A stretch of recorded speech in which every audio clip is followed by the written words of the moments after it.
All right, 29th of July 2026. It is Wednesday, the very last Wednesday of July. Mambo inaenda sawa sawa, mwezi imebakisha siku mbili kwishe. Wale wanangojea mshahara wako sawa. Wale ambao wamemaliza mishahara yao poleni. Mwezi ni mrefu ya August. Yes. Na ijaanza. Karibu sana. This is TV47 Breakfast. How hot is your coffee? Right, it's also Relationship Wednesday here on TV47. We'll be taking a look at When Love Turns Deadly. Are we ignoring the red flags? My name is Annie Odida. Are we ignoring the red flags? Did I say my name? My name is Fred. You did. Are we ignoring the red flags? I think we are, but really, what are the red flags? Why would we be ignoring red flags? Yani unaingia tu unaendelea tu unaona lakini tuendelee. Tuendelee tu. Why are we ignoring the red flags? The fear of starting over. This is 2026. You can start over as many times as you wish, but well, that's just my opinion. What is your opinion on that discussion? Right. For the second day running this week, we're just talking about Kindiki, the professor. What's happening to him? Yeah. More papers are now talking about him. Actually, I think 3 or 4 papers are all talking about Kindiki. And most of the cartoons, too, are talking about the deputy president. That's a big discussion today. Right, so we'll be taking a look at that. Nambu is also talking about himself. Yeah. And then he has very cryptic social media posts nowadays. I think jamaa wake wa social media ni kama aliquit ama alipata mtu mwingine mpya. Anaandika fake news. Ama anaandika date. Na anawacha hivyo. Ni yeye kweli? Sasa sijui kama ni yeye. Ama ni yeye ana influence. Mr. Deputy President, are you running your own social media? That's the question. Amesema nothing has changed. Yes, that is on his Twitter yesterday. Unajua once you start denying, once you deny. There's fire in the mountain. Once you deny, that's the beginning of truth. Yeah. Anyway, I'm also told, because I've just met the director, Kumbusha, it's 149 days to Christmas. So we missed the 150 countdown, Jana. Yeah. Those who are anticipating Christmas, 149 days to go. This time tumeanza countdown a little bit late, but here we are. We'll give it 149 sio mbaya. Ngoja. Hizo ni miezi tano. Ngoja last year by when 80 days tulikuwa tushaanza count. Karibu tufanye 200. Kwani tulikuwa na shida kiasi gani? No, it's always good to have something that you look forward to, and this time maybe it's Christmas, because now there's no any other holiday that is. No, there is Mashujaa Day. Utakuwa kazi. Itakuwa Eldoret. Na utakuwa hapa kazi. Itakuwa tu hapa. Right. So do interact with us on our socials, TV47 Kenya on Facebook and on YouTube. On X, it's TV47 Digital. You can tag us. My handle is at Annie_Odida. Mine is at Fred Indimuli. Use the hashtag TV47 Breakfast, hashtag Story Yetu. All right, let's take a look at the state of the weather.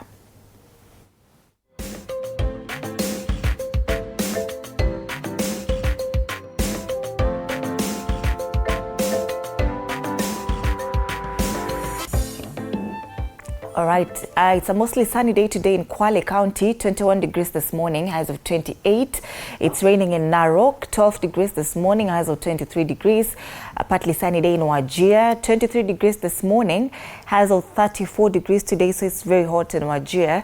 That's as far as Kwale, Narok and Wajir counties are concerned. It's raining in Bungoma, 18 degrees this morning, highs of 26 degrees today. It's a cloudy day in Nyeri County, 14 degrees this morning, highs of 22 degrees.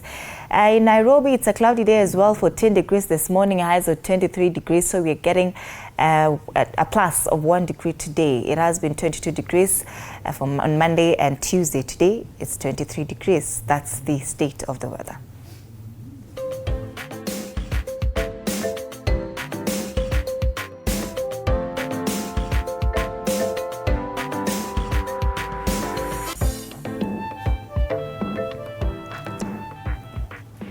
All right, and even as we continue following the women's AFCON tournament in Morocco, just to remind you that Kenya is facing Senegal tomorrow.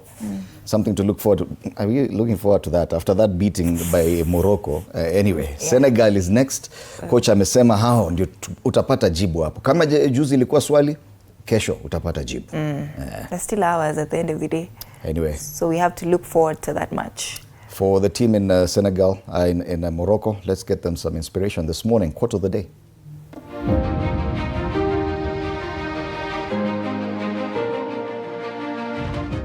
every time you decide to push past fear, doubt, or insecurity, you step closer to the person you're meant to be.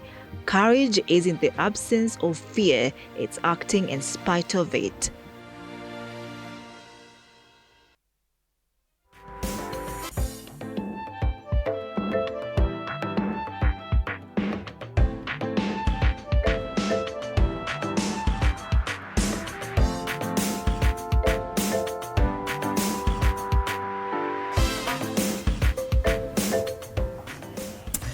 I was just anticipating that the physical newspapers would be here by the time we start. The supply wetu ni kama amechelewa kidogo, but don't worry, we do have the e-papers with us, and the Standard, just like yesterday, they begin with a story about the deputy president's position, but this time round they're talking about the position itself, not just about the current deputy president. So they call it the poisoned chalice. Yeah. So is it an illusion? The office is only a heartbeat away from the house on the hill, yet it has become Kenya's most dangerous political seat as power slowly slips from Deputy President Kithure Kindiki's grasp and speculation over his future gathers pace despite his repeated denials. The familiar script of isolation, humiliation, and possible political extinction appears to be unfolding once again. History is replete with such cases, from Jaramogi Oginga Odinga and Mwai Kibaki to George Saitoti, William Ruto, and Rigathi Gachagua. The country's second in command has repeatedly discovered that proximity to power offers no guarantee of security. The harsh reality Kindiki may yet confront is that denial has never slowed or stopped the political downfall of deputies who fail to read the signs of the times. Hata ukideny, you're stopping nothing. Wakati ikifika, wanasema siku ya nyani kufa, miti yote uteleza. Even if you deny. Ikishaanza kuenda hivi, hiyo sijasikia hiyo methali nyingine. Kuna mtu anajaribu kutufunza Kiswahili hapa. Siku ya ndevu kula mwanawe. Hiyo sijui inamaanisha nini. But either way, for the position of deputy president, since even the new constitution, I know this story goes as far back as independence, the first vice president, Jaramogi Oginga Odinga. Either way, the script is the same. The first deputy president, after that position was came to be, was the current president, William Ruto. For the first time, he was okay. There was bromance between him and his boss. Then we don't know what happened. But the casualty is always who? The deputy. So that position is a poison chalice. It's a poison chalice. If you get into that position, iko shida hapo from the word go. You get to enjoy a few days of comfort. Zile za kwanza. Just like a new marriage. Honeymoon phase. Mapenzi tele. You're not above the program. Ile. I think the script writer is the same. Then came Rigathi Gachagua. He was even short-lived. He stayed there for how long? 3 years. Is it 3 or even 2? 2 years, imagine. Only 2 years. At least William Ruto did the entire 10. But for the second term, since 2018, after that handshake with Raila Odinga and Uhuru Kenyatta, ikaanza kuleta shida. But still he went up until the end. This gentleman here, Professor Kithure Kindiki, has done 2 years now? Yeah, 2 years. No, less than 2 years, because I think the impeachment was in October. So, and some months. Yeah, so he's... amebakisha like 2 months. Afikishe 2 years. Alafu senior councillor Ahmed Nasser Abdullahi says that he should resign and he should do so before October. Watu wamemwadvise wengi wanasema he should resign. Because can you imagine if at all he doesn't resign, because the president does not have the authority to fire him, only through impeachment. Would President William Ruto go for another impeachment of a deputy president? I really doubt. So the only option that the president has is to probably just wait for his resignation. If he doesn't, then he goes into 2027 as deputy president. Then the president picks another running mate for his campaigns. Then what will his position be? He'll be the deputy president, but he knows my time is up. I'm just waiting for election day. It will be a rather awkward position, whether he likes it or not. It would only be tenable if he is deputy president and President William Ruto is running it at the same time. 2027. 2027. Tunangoja. Letu jicho tu.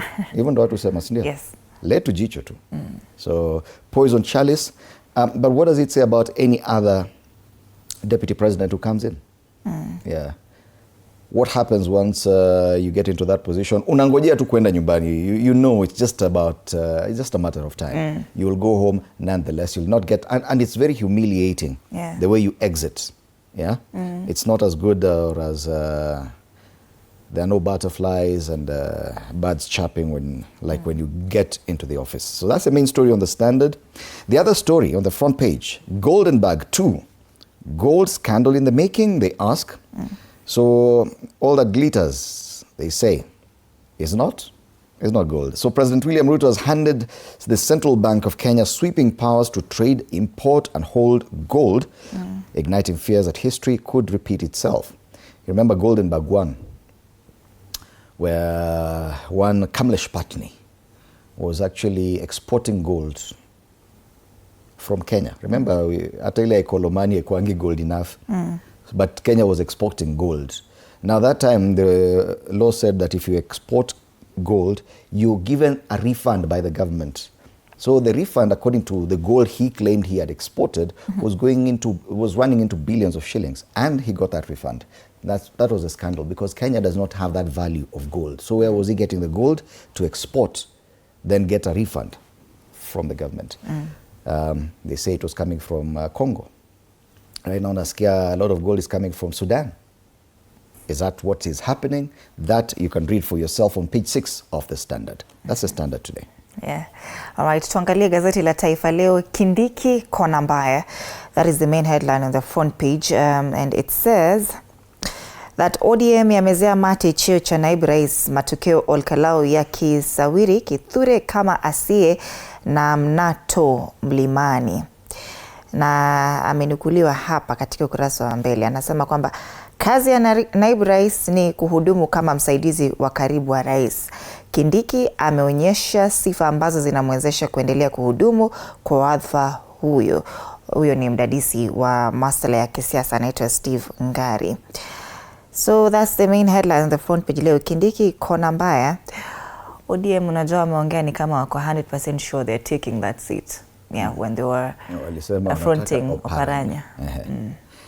But Kithure Kindiki, on his Twitter post, he says nothing has changed 12 hours ago. That is his latest post. Nothing has changed. Yesterday we saw there was a letter saying that kuna some roles amenyang'anywa. Okay, hajanyang'anywa. Zimepewa mtu mwingine. Ni kunyang'anywa. Na tuliona barua, lakini anasema nothing has changed. Well, denial. All right. NMG Uganda kurejelea shughuli zake baada ya idhini ya Rais Museveni. Wamerudi? Hawajarudi bado, because they said they've released a statement saying that they are going to resume their different, there was TV, radio, and then newspapers. They're saying they're trying to resume slowly. So in the next 1 week, they will have fully resumed, and we'll have probably the Daily Monitor back. Because we've been struggling. The New Vision naonanga haraka ya kurelease magazeti yao. All right, so this story says that kampuni ya Nation Media Group Uganda sasa inatarajiwa kurejelea shughuli zake kikamilifu mwezi mmoja baada ya kufungwa mnamo Juni tarehe 28. Hii ni baada ya kusitisha shughuli zake kufuatia operesheni ya kijeshi iliyozima matangazo ya vituo vyake vya televisheni na redio pamoja na kuathiri uchapishaji wa magazeti. Vidokezo zaidi: IEBC wahuni walitumika Olkalau. IEBC imesema kwamba magenge yalitumwa kutishia wapiga kura na kuzua tishio kuu kwa uadilifu wa uchaguzi Olkalau. What did they do about it? Yes. Sasa ndo wamegundua. But anyway, it's their report. They agree kulikuwa na goons. But sisi tulikuwa najua.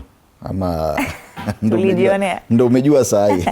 Mshangao ndovi 14 kufa Amboseli. KWS imeanzisha uchunguzi kuhusu vifo vya kutatanisha vya ndovu 14 Amboseli mwezi uliopita. Watu 30 wavamiwa na kuuawa kijijini alfajiri.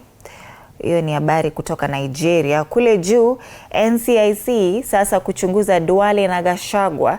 Inachunguza wawili hao kuhusu matamshi ya chuki, uchochezi wa kikabila. Wote wa hapa kupuuza tume hiyo. Mmoja anasema haendi kama mwingine haitu. Mwingine anasema hapana, we are using figurative speech. So that's not hate speech. Sasa hapo ndio wanasema this is inaitwaje hizo? Ile mambo ya literature. Yes. Kutumia poetic license. Yeah. Unatumia vitu ambavyo haumaanishi. Irony and hapa na hiyo tutakubali. Basi watasema hata ile hyena ilikuwa ni figurative language. Yes, alisema ni figurative speech. Yeah. Ukiitwa fisi. Wewe ni fisi. Ati wewe ni fisi? Yes, ukiitwa fisi sasa wewe ni fisi. So what will you do about it?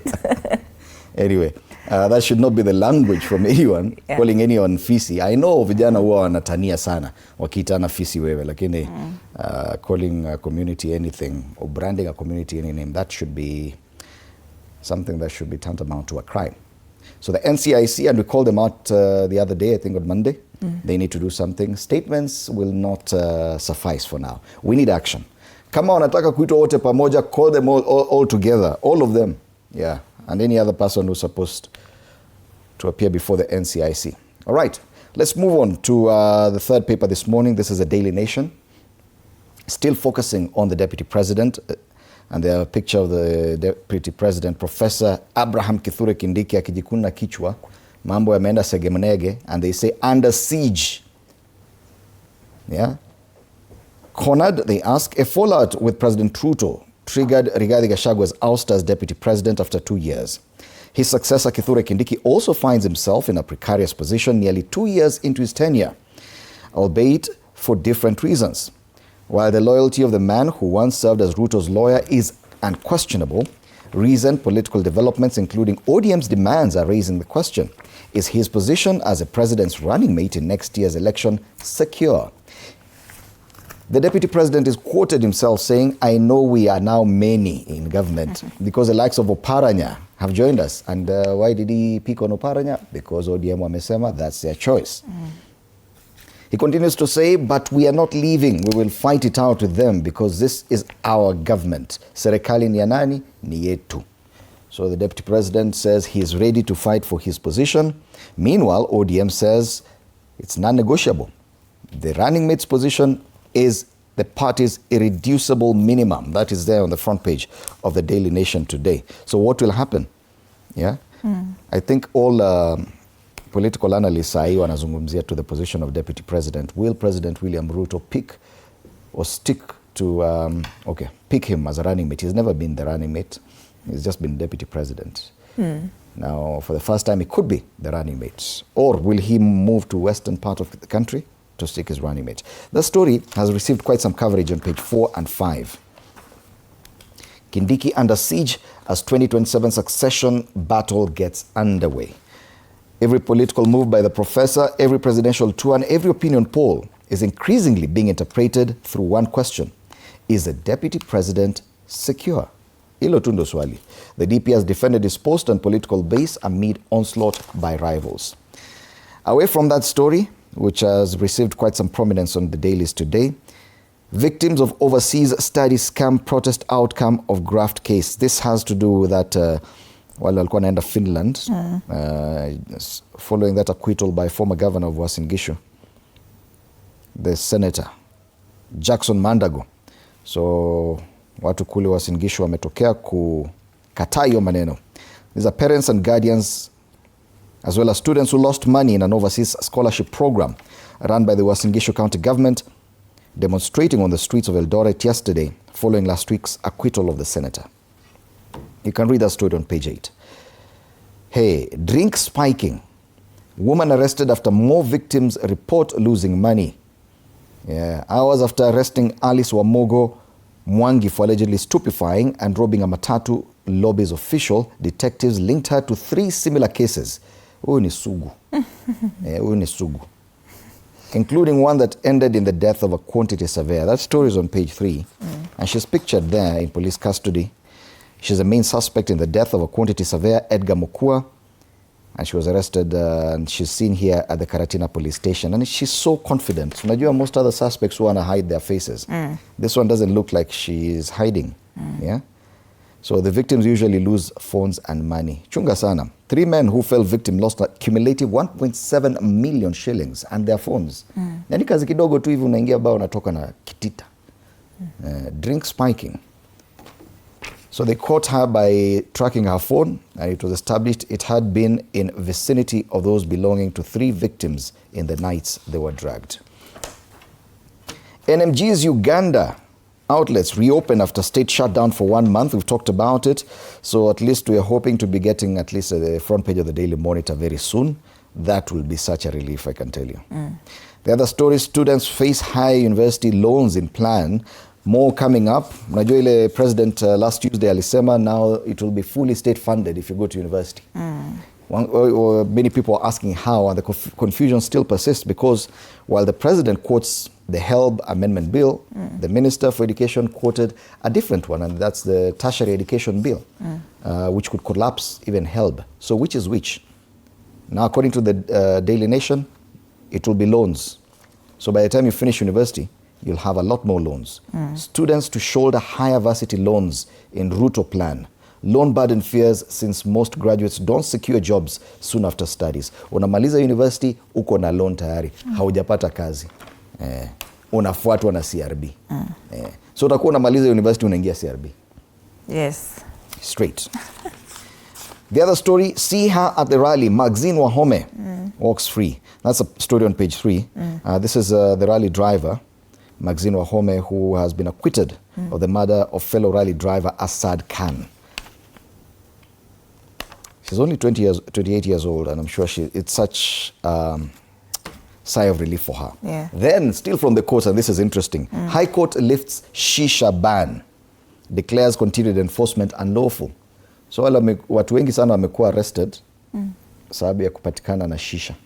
Na a lot of bars and restaurants have also been closed at one time or the other for shisha or for selling shisha.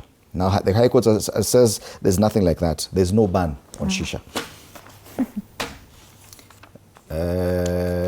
All right, those are just some of the main stories there. On the back page, go for it, my son. Father's text that fuels Serem's gold run. Podium sweep as trio revives Kenya's hope to rule men's 3,000-meter steeplechase again. And there's a picture there. Kenyans Edmund Serem, Simon Kiprop Koech, and Leonard Kipkemoi bet in action during the men's 3,000-meter steeplechase final at the Commonwealth Games. So congratulations to the 3. Endeleeni vivo hivo. All right. That's the Daily Nation. People Daily, Reuters, Mount Kenya fight back. They say stung by all Kalau laws, the president rolls out a high-stakes strategy of development alliances and grassroots outreach to win back the vote-rich region. This story is on page 4. Let's see the strategies that they say President William Ruto is using. They say how Ruto hopes to win back Mount Kenya after all Kalau debacle. Sources familiar with President's plan say he's not keen on the kind of decisive support he got in 2022 and has targeted at least a sizable share to go a long way in securing a second term. Right, so the option of deploying Deputy President Kithure Kindiki to consolidate support in Mount Kenya East region is also on the table, especially now that there are calls to split the mountain into Mount Kenya East and Mount Kenya West. That story is on page 4. There's another story here. Again, that story they've used on the front page of the People Daily, just like yesterday. Yeah. They're using an AI-generated image on the front page. Is it a new way of doing things? Is it that we cannot get the picture of the president? I don't know. What message are they sending? But this is the second time I'm seeing the People Daily using AI-generated images on the front page. Nisawa too, they've been using cartoons as well on the front page, so why not? It is 2026. August House or Auction House inside Kenya's broken legislature. That's another story on page 6. Murkomen, Kenya's most criticized cabinet secretary, they ask, it's a question, and it's on page 2. They say, is this Kenya's most heavily criticized cabinet secretary? That CS's combative style when responding to critics or making controversial remarks amid allegations of excessive use of force to goons having a free reign has done him no favors. But he threatens a lot. Tuta-arrest, tutashika, hatutakubali. Then he does nothing. Yeah. So caustic tongue, they call him. This is his aggressive style. Yeah. Hatutakubali. It has been praised by some Kenya Kwanza leaders and supporters who view him as a robust defender of government policies. That's a story on page 2, how government borrowing is killing small businesses in Kenya. That's a story on page 8, and that's the People Daily. All right, from the People Daily, let's take a look at the Star, and it talks about IEBC signaling end to 2027 live poll results. This will be very decisive. Live streaming of results has been scrapped. Key changes. Live streaming of results scrapped. Why? IEBC under no legal obligation to live stream results, or IEBC. Yeah. Live streaming of election results could be scrapped if proposals in a new bill, yes, it is a proposal, relax, yeah, for consideration by Parliament are carried to the end. Why would they want to scrap that you can live stream results? What's the big deal? Because many people have said we will live stream results from every polling station. Why do you want to end that? Yeah. A proposed election laws amendment bill deletes the provision in the Elections Act that requires IEBC to establish a mechanism for live streaming results as they are announced at polling stations. What would that mean? How decisive will this be? Back to the front page, Kamau boards matatu for swearing in as Ol Kalou MP. He was sworn in yesterday in Parliament, accompanied by those gentlemen and ladies in green. Wanakaa kama ile EFF ya Julius Malema in South Africa. Sasa whenever they want anything special in Parliament or they have a special day, they are dressed in green. So he boarded a matatu, 3N2. 3N2 Sacco. Kutoka Ol Kalou. He's maintaining the script, a man of the people. The president is also there on the front page. He had hosted Kenyan winners of the 2026 Huawei Global ICT competition at State House, and he's pictured there with some of the winners. That's the Star. Fresh, independent, different. Grab yourself a copy of this paper for only 60 bob. Your story ya kuvaa green National Assembly, Speaker amekataa. Amekataa tena? Yes, amesema there is no uniform in the National Assembly. Really? What if it's a coincidence? Tukikuja tumevaa tu purely by coincidence, what would happen? Well, Business Daily. Michael Joseph joins De La Rue after shares deal. UK-listed group cedes 60% stake to Mauritius firm. Former Safaricom CEO joins board of banknote printer. He's also here on the front page. That is the former Safaricom Chief Executive Michael Joseph. He has been appointed to the De La Rue Kenya EPZ board.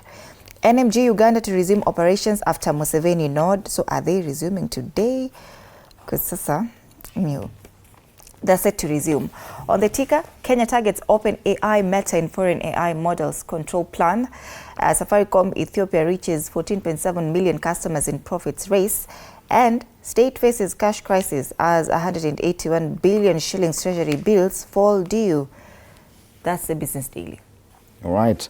Let's take a look at what's the big headline in across the region. And we start off in Uganda. Finally, I've gotten a copy of Wednesday's edition of the New Vision. Talk about NRM sweeping LC1 elections. So that's big news in Uganda. And the other big news is Uganda has been declared Ebola-free. It is there on the front page of the New Vision. So kama Kenya mko na Ebola, hiyo ni shida yenu. Uganda, which neighbors DRC, is Ebola free. Hatuna really. Hatuna. That is as far as Uganda is concerned. If we take a look at the Tanzanian papers, we start off with the Citizen. Bank of Tanzania signals new crypto regime.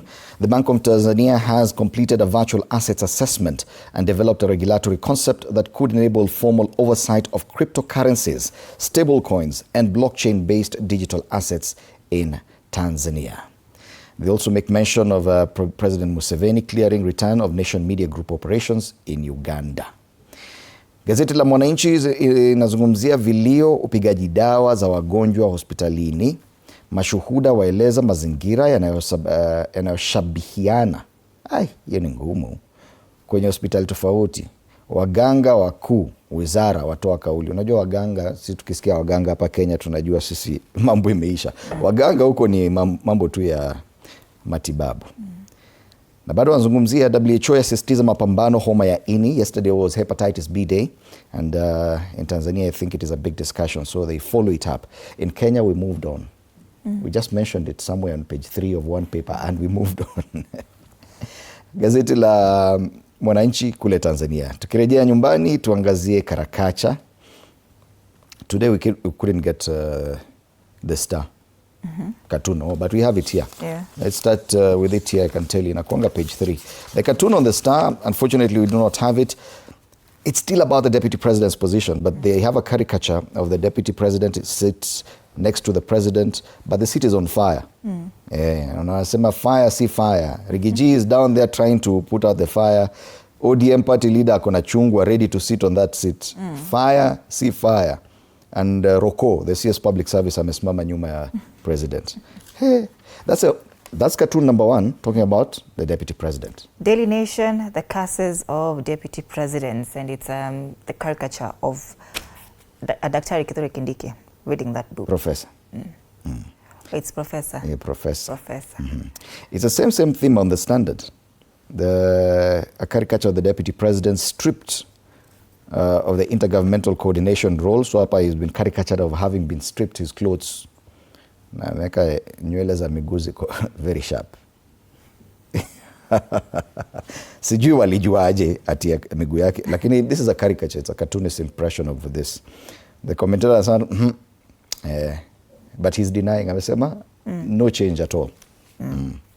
Finally, People Daily, Tano Stake 2027 plan, and this is a caricature of Kalonzo Musyoka, YP party leader. Who is fit to be my running mate? Is it Ruto? Is it Sifuna? Is it Matiang'i? Is it Gachagua? Is it Maraga? Is it Stano? Stano is a cartoonist. Stano is interested in the deputy running mate position. So all cartoons you've noticed are talking about the number 2. The number 2, I think that's the biggest discussion across the political divide. Who will be number 2? Where? Is it Sifuna? Is it Kindiki? Is it Oparanya? Is it Ruto? Is it Fred Ndimuli? Right, so those are the cartoons, of course, discussions around the deputy president. Here hatuwezi kata. That's a big one. So for State of the Nation today, we'll be having Titus Lote, MP Kachiliba, Sabina Chege, nominated MP, and Kenothia Fanyamambo, MP aspirant Dagoretti constituency. Later on, for that conversation, when love turns deadly, are we ignoring the red flags? Matthew Samuel, Richard Ziwa Zimbalist, and Cindy Atieno will be the panelists this morning. All right, let's take a quick look at the traffic situation on the roads in Nairobi before we take a break.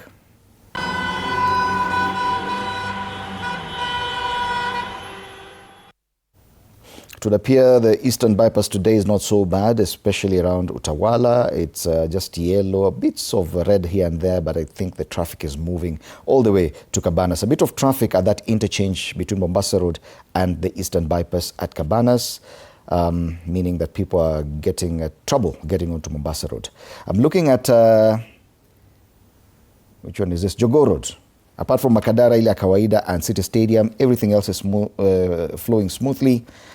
That road where Mama Lucy Kibaki Hospital is inaitwaje? Kangundo Road is also looking good. Kangundo Road, areas around Kayole and Komarok, just a bit of traffic, but nothing out of the ordinary. Thika Road, no red anywhere, apart from the Pangani interchange, meaning that the stretch all the way from KU to Allsops is just yellow, meaning traffic is moving, only getting chock-a-blocked pale Muthaiga interchange, pale Pangani. Kiambu Road, nothing to report. Mombasa Road into town is looking good, and Waiyaki as well towards the CBD. Ngong Road, no traffic at the Junction Mall, but a bit of traffic at the Prestige Plaza, Cross Junction, and at the City Mortuary roundabout. And that's the traffic situation this morning. It's smooth flowing.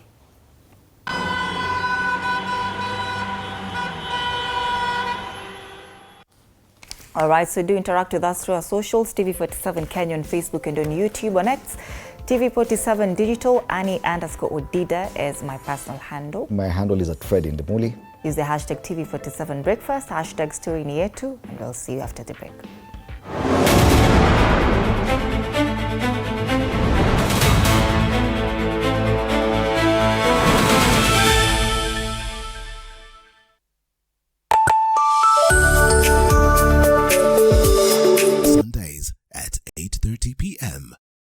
morning. You have my rent? Leo jioni kama tutakuwa tumelipa rent nauza hii simu yako. Hamna pesa. I need 3 G's to make my nails today. Sasa hivi natuhusu aje? Can I order now? Do you ship? Can I get blinking ones? Mimi nilikuwa na trade. Nimewekelea kitele yangu. Kitele yangu na trade. Nikikunyuma. Oh my God. He left me. Nitumie ni live. Uko nje kuna wifi. Why? Hi-Fi? Wait, so what do we call this dish again? I have no idea. The cucumbers are there specifically for my beauty routine. Tamulini kero umeka kwa beauty product. Na ameenda. Tunafaa tukuwe na logo yetu. Like, si ni brand already. I won't entertain divas. No. I'm not dealing with a man child. Amazing. Nishapenda hii energy. Sundays at 8:30 p.m. on TV47. Saturday at 8:30 p.m. My father used to tell me that our hotel is the home for travelers. I guess I forgot that. Recently, it's been more of a mirror of my own ambition. Ooh, yeah. We might fail. We will probably fail, but not for a lack of trying. So for the last time, and the first time, welcome to Connect In, the best experience in Eastern Central Africa and its environs.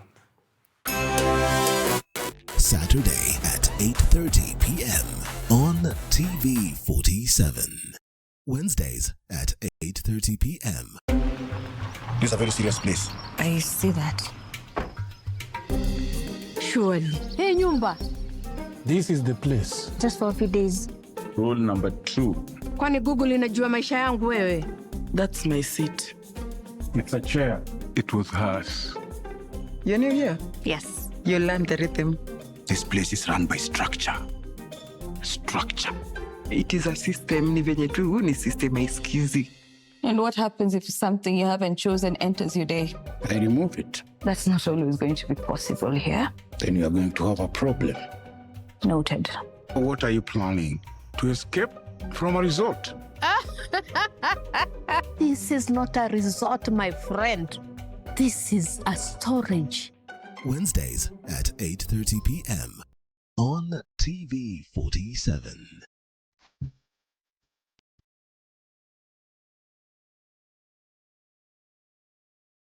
Nairobi, where the hustle never sleeps and neither do the scammers. Link Up, we are talking about something that's affecting all of us. We are talking trust. We're diving into the campus life.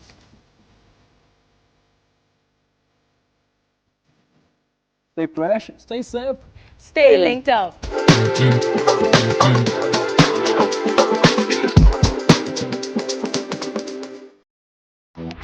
My father used to tell me that our hotel is the home for travelers. I guess I forgot that. Recently, it's been more of a mirror of my own ambition. Ooh, yeah. We might fail. We will probably fail, but not for a lack of trying. So for the last time, and the first time, welcome to Connect In, the best experience in Eastern Central Africa and its environs.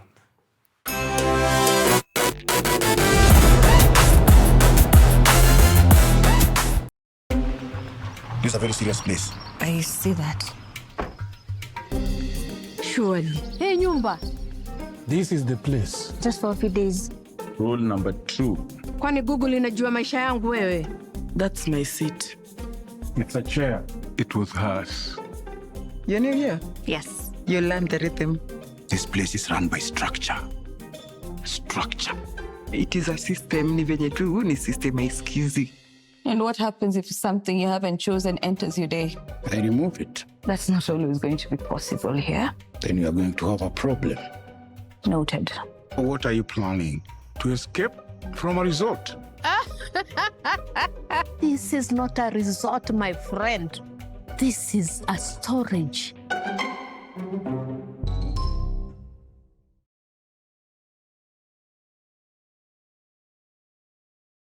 You have to be very careful. Fake money can kill business.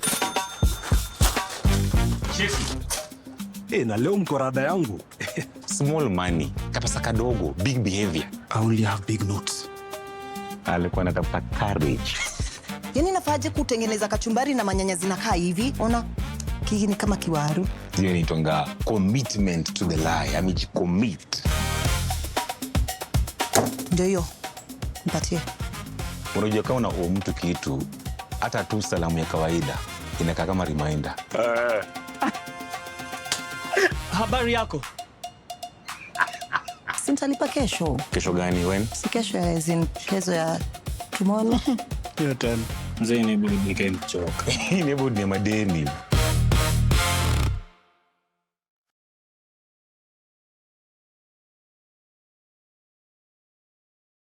Tuesdays at 8:30 p.m. You have to be very careful.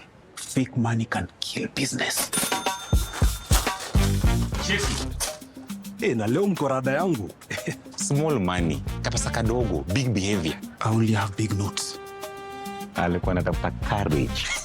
Yani nafaje kutengeneza kachumbari na manyanya zinakaa hivi? Ona, hii ni kama kiwaru. Hiyo inaitwa commitment to the lie. Amejicommit. Ndio hiyo. Mpatie. Unajua kama una mtu kitu, hata tu salamu ya kawaida.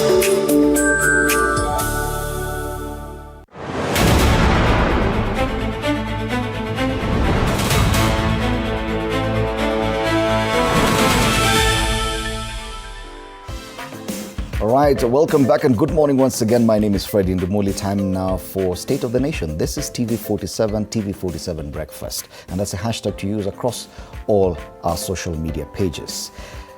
I'm here in studio with Titus Lote, MP Kachiliba. Karibu sana after such a long time from this panel. It's good to have you back. Thank you. We do anticipate that we'll be joined by two other panelists as we continue with this discussion. The main discussion today is about the Deputy President, Kindiki Konambaya. The Deputy President's position is now being described as a poisoned chalice on the Standard. And on the front page of the Daily Nation, they say the Deputy President is under siege. But before we get to that, I'd like us to focus a bit on what we've just seen on the front page of the Star newspaper. IEBC signals end to 2027 live poll results. This story has been covered on pages 4 and 5, and it says live streaming of election results could be scrapped if proposals in a new bill for consideration by Parliament are carried to the end. This proposed Election Laws Amendment Bill 2026 deletes the provision in the Elections Act that requires IEBC to establish a mechanism for live streaming results as they are announced at polling stations. Parliament, the National Assembly resumed its sittings yesterday after a month-long recess, and Bwana Lote, you're back in the House. Sure. But many people would be asking, what's the import of such a decision? Why would they not want to live stream results? And do you think it would be detrimental to the kind of electoral exercise we're used to? Well, thank you. Good morning. Personally, I think it is important that we look at how laws are made in this country. And I think there's a proposal. And then, of course, the laws are going to go through discussions in what we call the motions. And then we're going to have the first, second, third reading before it's actually become law. When a law is introduced in Parliament, like this one has been introduced, it doesn't mean the law has actually passed. We will still have time to dissect it. We still have time to be able to discuss this law. And so basically, I don't think it is any cause of alarm for any Kenyan to say that Parliament has. That will be wrong. Parliament has not. It's here to consider. It only becomes an act of Parliament after it has been approved. So it's just a consideration, and probably it is because one or two persons have a view. So we will have to sit in Parliament and listen to the view. Yes. What's your personal view? Because now they say that this means the live results displayed by IEBC at the National Tallying Center may not be there in 2027, if at all this proposal passes. I like the term may not be there. That basically means this thing is just there, the air. It has not actually been something that has been considered. For me personally, it will be wrong for us to revise the gains that we've gotten as a country. Live results is very important. And I think every Kenyan, after an election, glued to their televisions, glued to the live centers, to be able to start seeing the results. And because people are looking for a new leadership, they will want to see it. If this thing is killed, and I remember all the time we've got an election, people start doing their tallying centers even within their own houses. And if within 1 hour, and they say that the network has gone away, people make noise just within 1 hour of the whole tallying process. It basically means it is a very important exercise for transparency. It is also a very important exercise to keep Kenyans to know what is happening bit by bit, second by second. So for me, I think I will not be able to support that once it comes to Parliament, like it's come now. And I think many members of Parliament will not want to support that. All right. Yeah. Also joining us this morning is Fanyamambo Kinothia.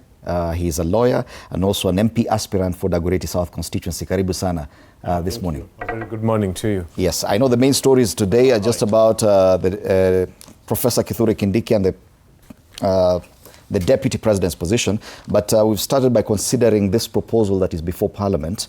IEBC signals end to 2027 live poll results. According to the Star, a proposed election laws amendment bill 2026 seeks to delete the provision in the Elections Act that requires IEBC to establish a mechanism for live streaming of results as they are announced at polling stations. This means the live results displayed by IEBC at the National Tallying Centre may not be there in 2027. What do you think of that proposal? It is before Parliament, it is yet to be considered, but what do you think about that proposal? Thank you. First, I think I would want to know who is behind the proposal. Then I'll know whether they had malice or they meant well. But we still hold the position that we have always held, that what is counted at the polling station, 290 constituencies, should be final. So that Dagoretti South constituency, for example, where I'm vying, declares the votes for the president at that level. And all the 290 constituencies do the same. So then the question arises, how do we tally the 290? Because we don't want a situation whereby there's a total blackout at what they were doing, like at Bomas, and then we hear now the total of the 290 is this, boom. No, we want to see how they arrived at the 290.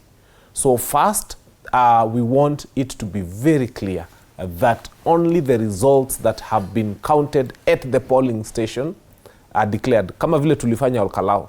So that what is counted in each classroom is announced and photos are taken and it is made. Yet there's been always that discussion about the necessity of the National Tallying Centre at Bomas, because yes, the argument is that the results at the polling station are final. So why the necessity of then another layer to collect these results that have already been declared? Not really. For me, I think the whole idea is let us publish publicly, immediately, what has come out of Dagoretti South, what has come out of Kuresoi, what has come out of this. Because if we have a situation whereby each constituency is announcing individually, and then Kenyans are left in the dark, how do we put together the 290 constituencies? So we need to think through this, and we need to not have it as a dialogue in Parliament, but as something that is open to a national conversation, so that every Kenyan gives their input.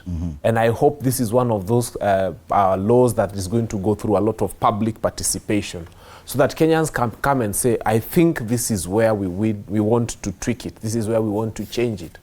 This is how we want it to appear. We do not want a situation whereby such a serious decision is made by Parliament alone. Yes. Yeah. It's become a trend, Bwana Lote, for Parliament to consider amendments to the Elections Act, especially around 1 year to the elections, a few months to the elections. Is this the same trend we're seeing now, that very close to the election, we had all those years to consider such? Why so close to the next polls? Well, I think this, I'll give an analogy of runners. When you run probably 5,000 meters and around the field, at the point where you see the last bell, that basically means you're going for the last run, is when there's a lot of jostling.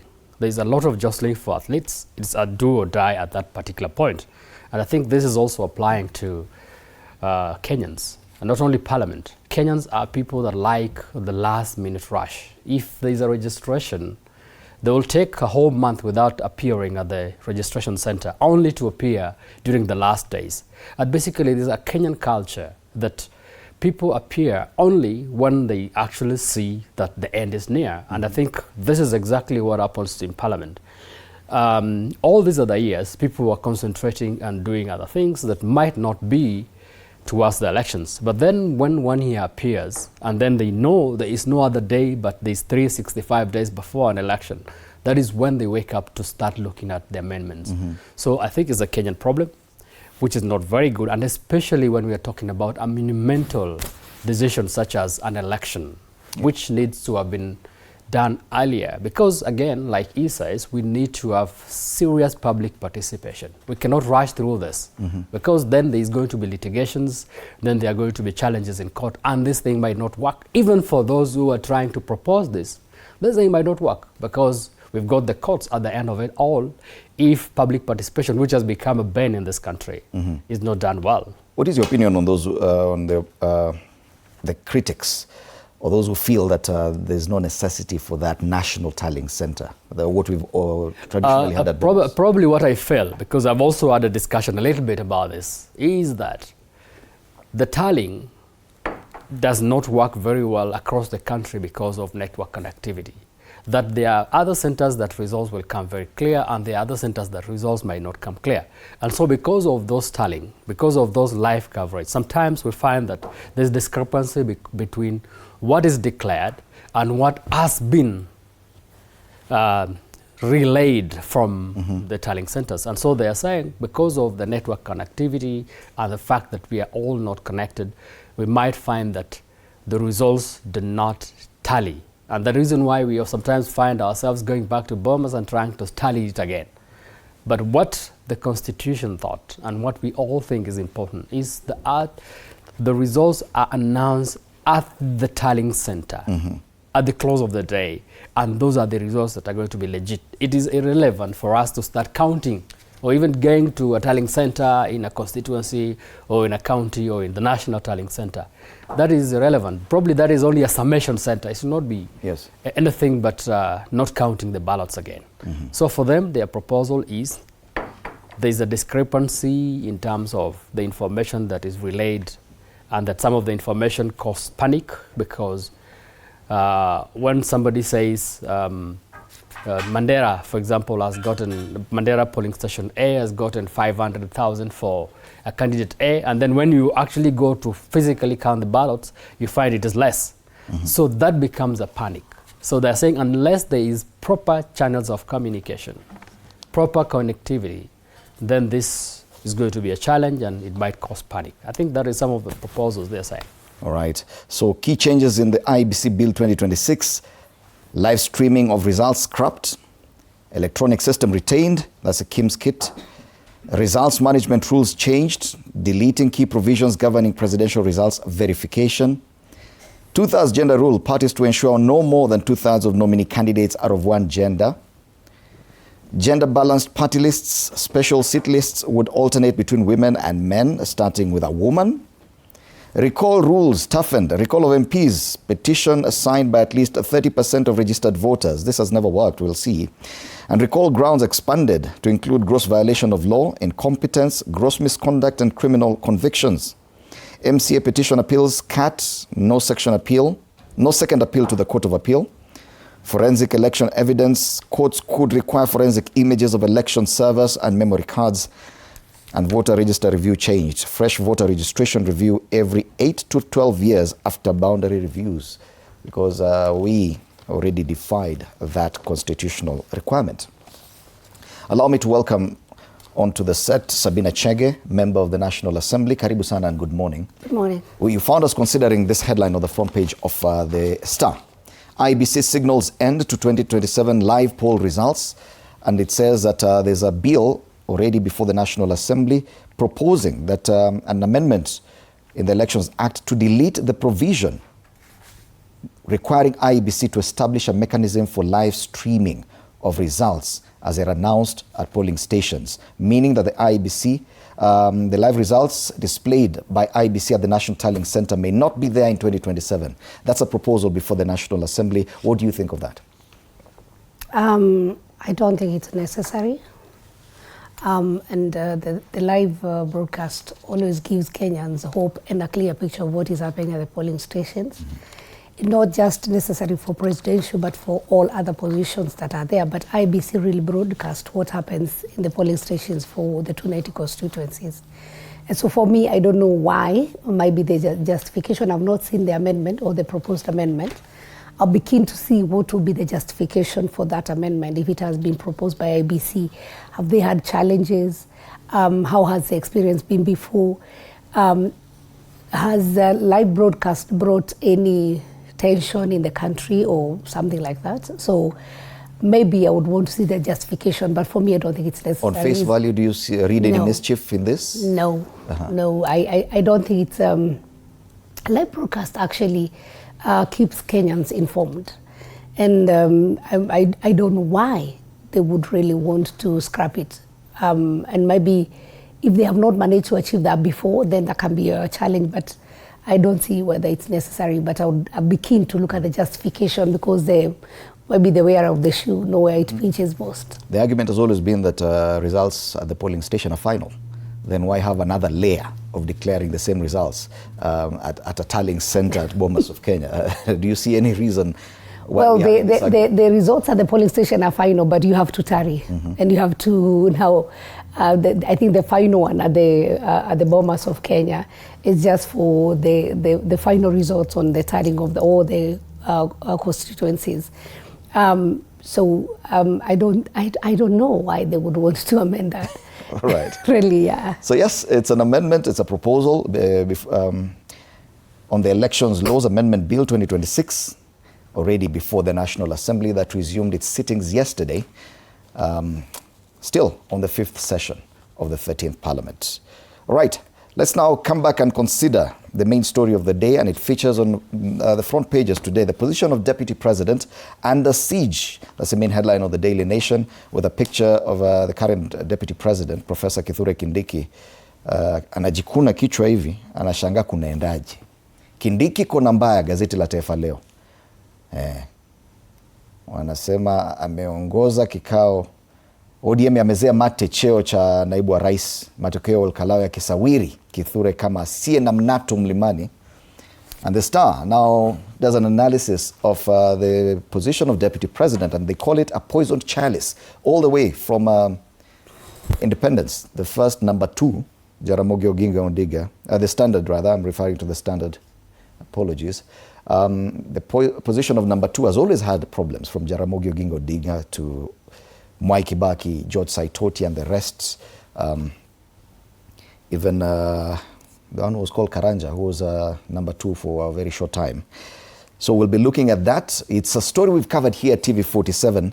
Let's have that story.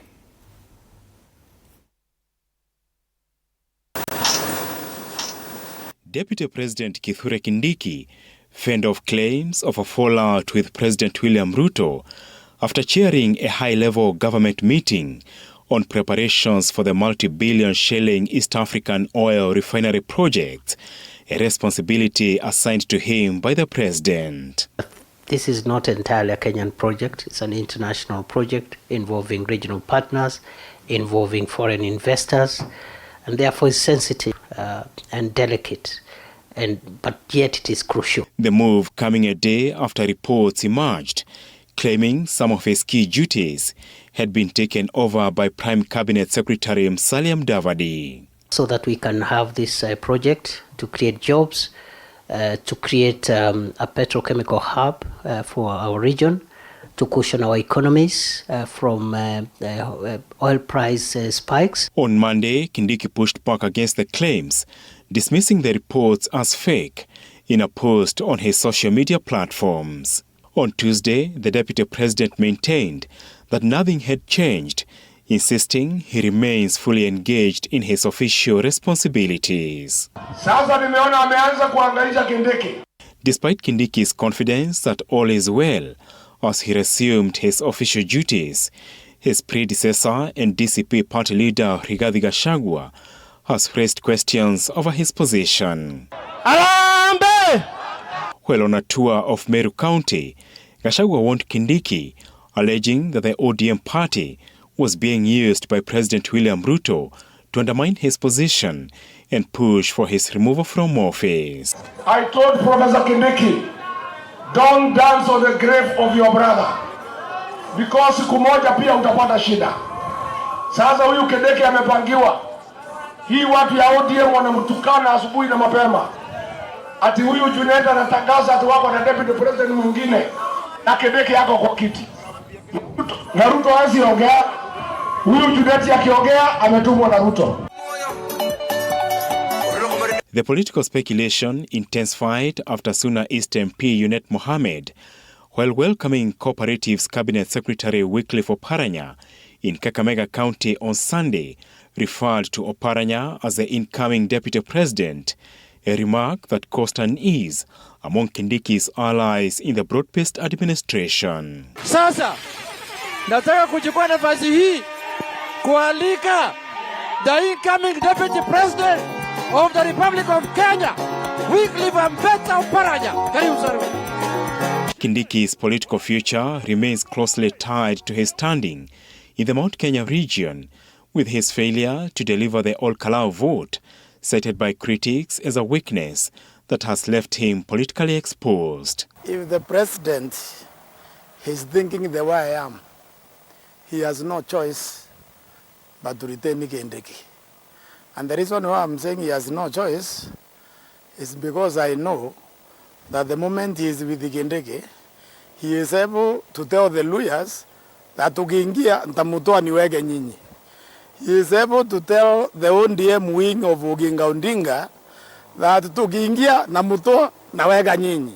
He is able to tell people from the coast, Kinanjo and the company, that nikiingia nitamutoa niweke nyinyi. He has 3 of them on a leash. Lakini aki choose one of those 3, he loses the other 2 entirely. Apul Kamau, TV47. All right. So, Fanyamambo, many are talking about the value that Professor Kithure Kindiki brings to the table for President William Ruto. He failed to deliver All-Kalau by elections, and whether or not he still has the muscle to deliver anything, if at all, from the Mount Kenya region, and probably that's where his perceived weakness comes from. Do you believe he is of value to President William Ruto, enough for him to be the running mate for 2027? I think Kenyans have lost it all the time. We always miss the mark. Why are we thinking the deputy president is the problem? They thought Rigathi Gachagua was the problem. They impeached him. Problems continued to persist in this government. Now they are saying it's Kindiki. Remove him. Then after 1 year, you realize Kindiki was never the problem. Put another one, remove him. You know, you have a school here, if I can give you a simple example. A school that has chosen to change the cook. They have changed the driver. They have changed the watchman. They have changed all teachers. Mpaka wana substitute mwalimu wa chemistry anapelekwa Kiswahili, wa biology anapelekwa physics, but nobody wants to talk about the school principal. The school has a problem because the principal is the problem. So even if you keep changing the cabinet, you keep changing the kitchen, you keep changing the driver, you change the cook, the matron in the kitchen, the problem is the principal of the school. He's running the school badly, and he keeps now blaming every other person, including the former principal of that school. He's even blaming the former deputy principal of that school. He's blaming everybody who's been, he's even blaming the BOG. William Ruto is the problem. Face it. Now, if you come here and take this guy called Oparanya and make him the deputy president, he's the deputy president of who? William Ruto. And William Ruto is the problem. So I'm telling people, even if William Ruto takes TD Jakes and makes him his running mate, ama afufue Martin Luther King, ama achukue any person, including Barack Obama, and make Barack Obama the running mate, Kenyans will always remember their problem is William Ruto. But William He's Ruto, the one who has failed as president of the Republic of He's doing his political arithmetic. And when it comes to political arithmetic, whether or not he has failed in the eyes of Kenyans, he would still consider the numbers. Do you think that Professor Kithure Kindiki adds any numbers? Look here, Indimuli. You yourself don't have numbers. Every opinion poll has told you the truth. Even your own NIS has told you don't have numbers. Why are you hating Kindiki for not having numbers? Why are you thinking Oparanya will bring you numbers? There comes a time in leadership when you ask yourself, it is true Kenyans don't want me. What's the honorable thing to do? Don't offer yourself for leadership. Stop looking for fixes and start saying nikieka huyu hapa.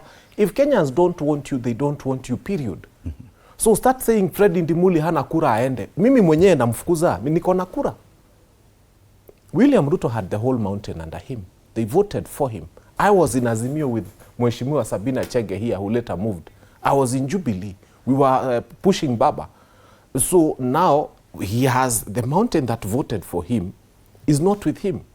The bulk of Western is not with him. He has looked around the country and he knows that the country is not with him. Instead of him accepting that Kenyans don't want him to be president, he's now looking for other people to bring him votes. Let me tell President William Ruto something that he needs to know for free. Even if he gets Abraham or Moses or Elijah or even King David wafufuliwe to become his running mates, Kenyans will always remember that he's the principal. He's the one who is running as president and they don't want him. So it doesn't matter who he brings as deputy. He needs to sit down and ask himself, must I be president? Okay. Yeah. Bwana Lote, clearly the deputy president's position is in question. The running mate's position. Because the DP, according to the Standard yesterday, lost key coordination function for intergovernmental coordination. It was moved to the office of the Prime Cabinet Secretary. That in itself says a lot. Remember back in the day when William Ruto was deputy president and a lot of his functions as deputy president were transferred to the then Interior CS, Fred Matiang'i. And that signaled the beginning of trouble. Don't you think that this is the same signal we are seeing now? Well, thank you for this discussion. And I think I want to actually come to record that we are discussing about the deputy president's position and not the president. So it becomes a little bit, I become a little bit hicked when we are discussing the deputy president and then we are going to the president and saying is the problem. This is a position that I think is a very strategic position for any leader. We have actually seen the deputy president's position during Kibaki's time. We've seen the deputy president's position, not Kibaki, Uhuru's Kenyatta's time, because during Kibaki's time and previously, we had the vice presidents. The deputy president started with the Constitution 2010.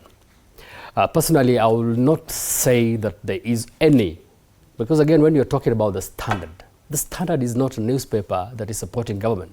So if the Standard is the source of information, first of all, I'll say I will look at it. That was yesterday. Today it's on all other papers. It's on the Daily all Nation, the papers, but okay, I've read the papers, and they have said that the deputy president is actually under siege because of three things. One is because of Gachagua, who is talking to people and telling people in Meru that Deputy President Kindiki is under siege. So how do you believe Gachagua in this matter? He's a bitter person. He's the one who was ousted as a worst deputy president. And so definitely you will want to see Gachagua, Kindiki going through the same thing. So anything that Gachagua says about government is wrong. So we will not want to believe that front. The second front is about ODM. That ODM is now introducing a new deputy president. That is not by any law. And that ODM is not Ruto. Ruto is the one that is supposed to name his deputy president. So when there's political jostling that we've just seen Jeanette introducing Oparanya as the new deputy president, that is politics. That is not law. And that does not signal anything about Kindiki going through trouble. And the third one is what we've actually, what we've said. Unfortunately, yesterday, we've actually seen Kindiki chairing a very powerful cabinet meeting. I remember when Gachagua was being impeached, we were called into Karen, personally, members of parliament from the NADI, the Northeastern. We were actually asked to go and sit there because he chaired the NADI. Only 7 members of parliament appeared out of all. It basically means people started running and there was no cabinet secretary. There was a great signal that Gachagua was going to be impeached. But yesterday we saw Kindiki chairing a very powerful meeting.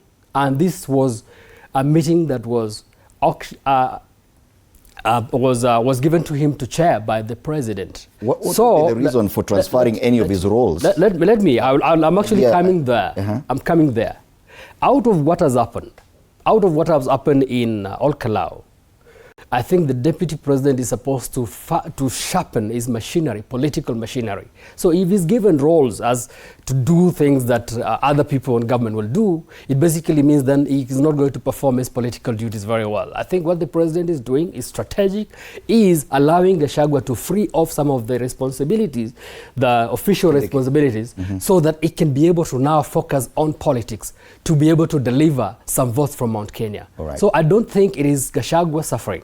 No, it is just the opposition trying to see... We're talking about Professor Kindiki. No, sorry, thank you. I don't think it is Professor Kindiki suffering. In any case, he is the one who dismissed it. He said it, and he said there was nothing wrong. When Gachagua was being impeached, he cried and he said, oh, they want to remove me. So these are two different scenarios, and we can already see Kindiki still formally informing Kenyans that those are cheap propaganda. Yet he's already in a fighting mood, Madam Chege.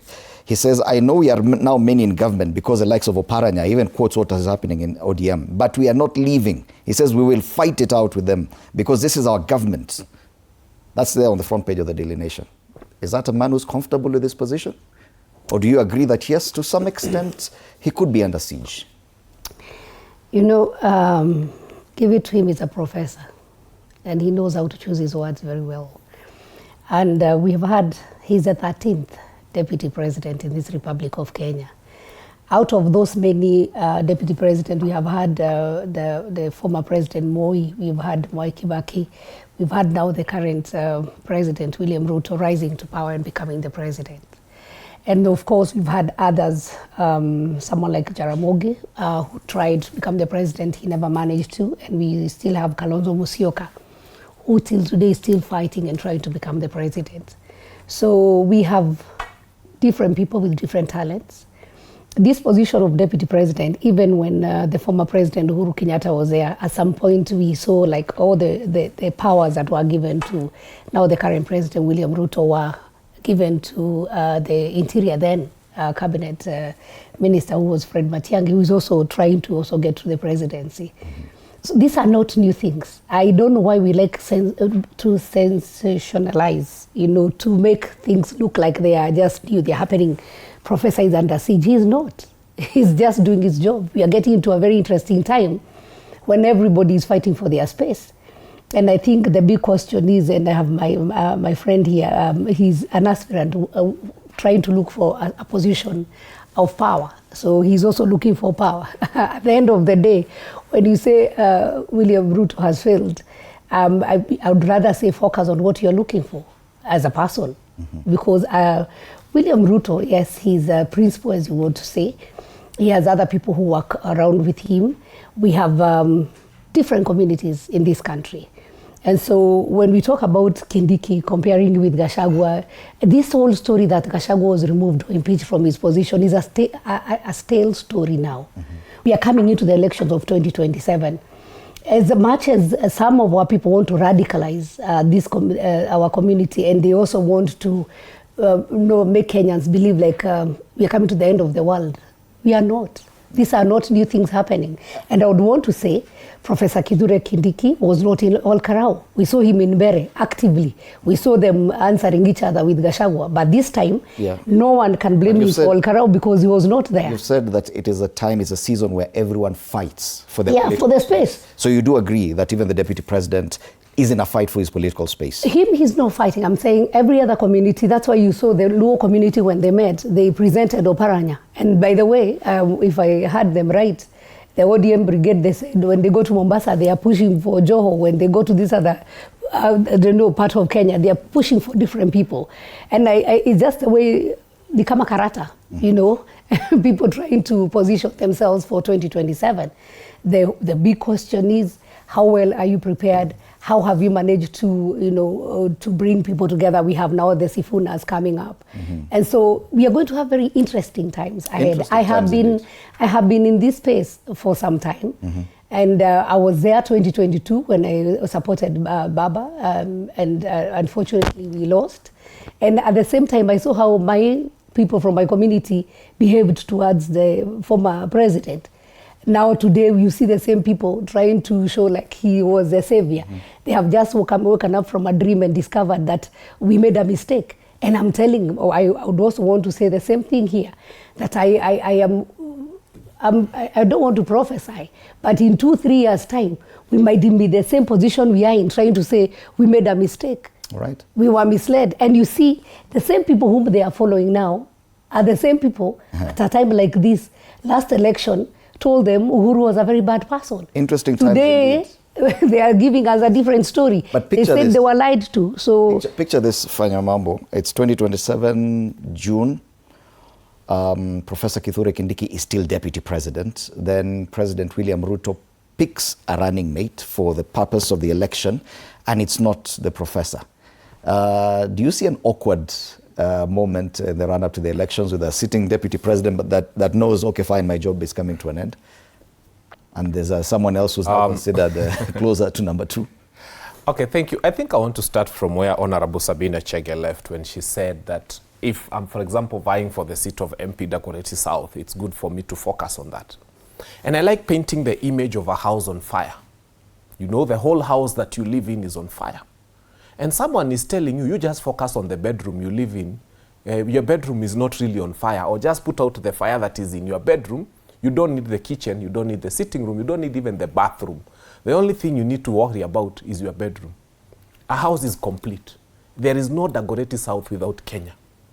There is no Dagoretti South if every other young person is being shot carelessly. If goons are moving the way they are moving in this country. If they are doing the things we saw them doing in Kisumu, wanafanya hivi panga kwa barabara, and then we see videos and photos of them, and then DCI says for some reason, those ones, they are not able to arrest them and they are not able to do something about them. So when I'm told not to focus on what is happening nationally and focus on Dagoretti South, I worry deeply about that kind of thinking, because there will be no Dagoretti South if there is no Kenya. So we have to address holistically everything that is happening in this country, because this country belongs to all of us. When I see somebody like, for example, Gladys Wanga, who has been moving around this country and saying that SHA is working, and then she finds herself before Senate, and she's being told, by the way, are you aware that SHA owes your county 350 million? They've not given your county. And she can't move anymore selling SHA because now she's worried about her own county not receiving 350 million, and she's selling it before Senate. So let us be very keenly aware that this country is complete. And everything that happens in this country happens to every other person within the country. Now, coming to the deputy president, seeing William Ruto choosing someone else as the running mate and not himself is not a worrying thing. This thing is about the country. And it's about what works and is what is right. But I want you to look at it also differently. Professor Kithure Kindiki, as she said rightfully, is not a foolish man. He's a wise person. He could also decide to bolt out before that time, because he's listening and he's following and he's going to see, look here, let me tell you, by December of this year, the number of MPs who are supporting government who will have bolted out and left government will be very high, including governors and senators and even civil servants who are just waiting for the right time around January to bolt out. And so let's not just think of Professor Kithure Kindiki sticking with William Ruto and not being appointed. Let's also think of the converse, where he wakes up and realizes this thing is not working. You remember Professor George Saitoti saying there come a time when the nation is more important than an individual.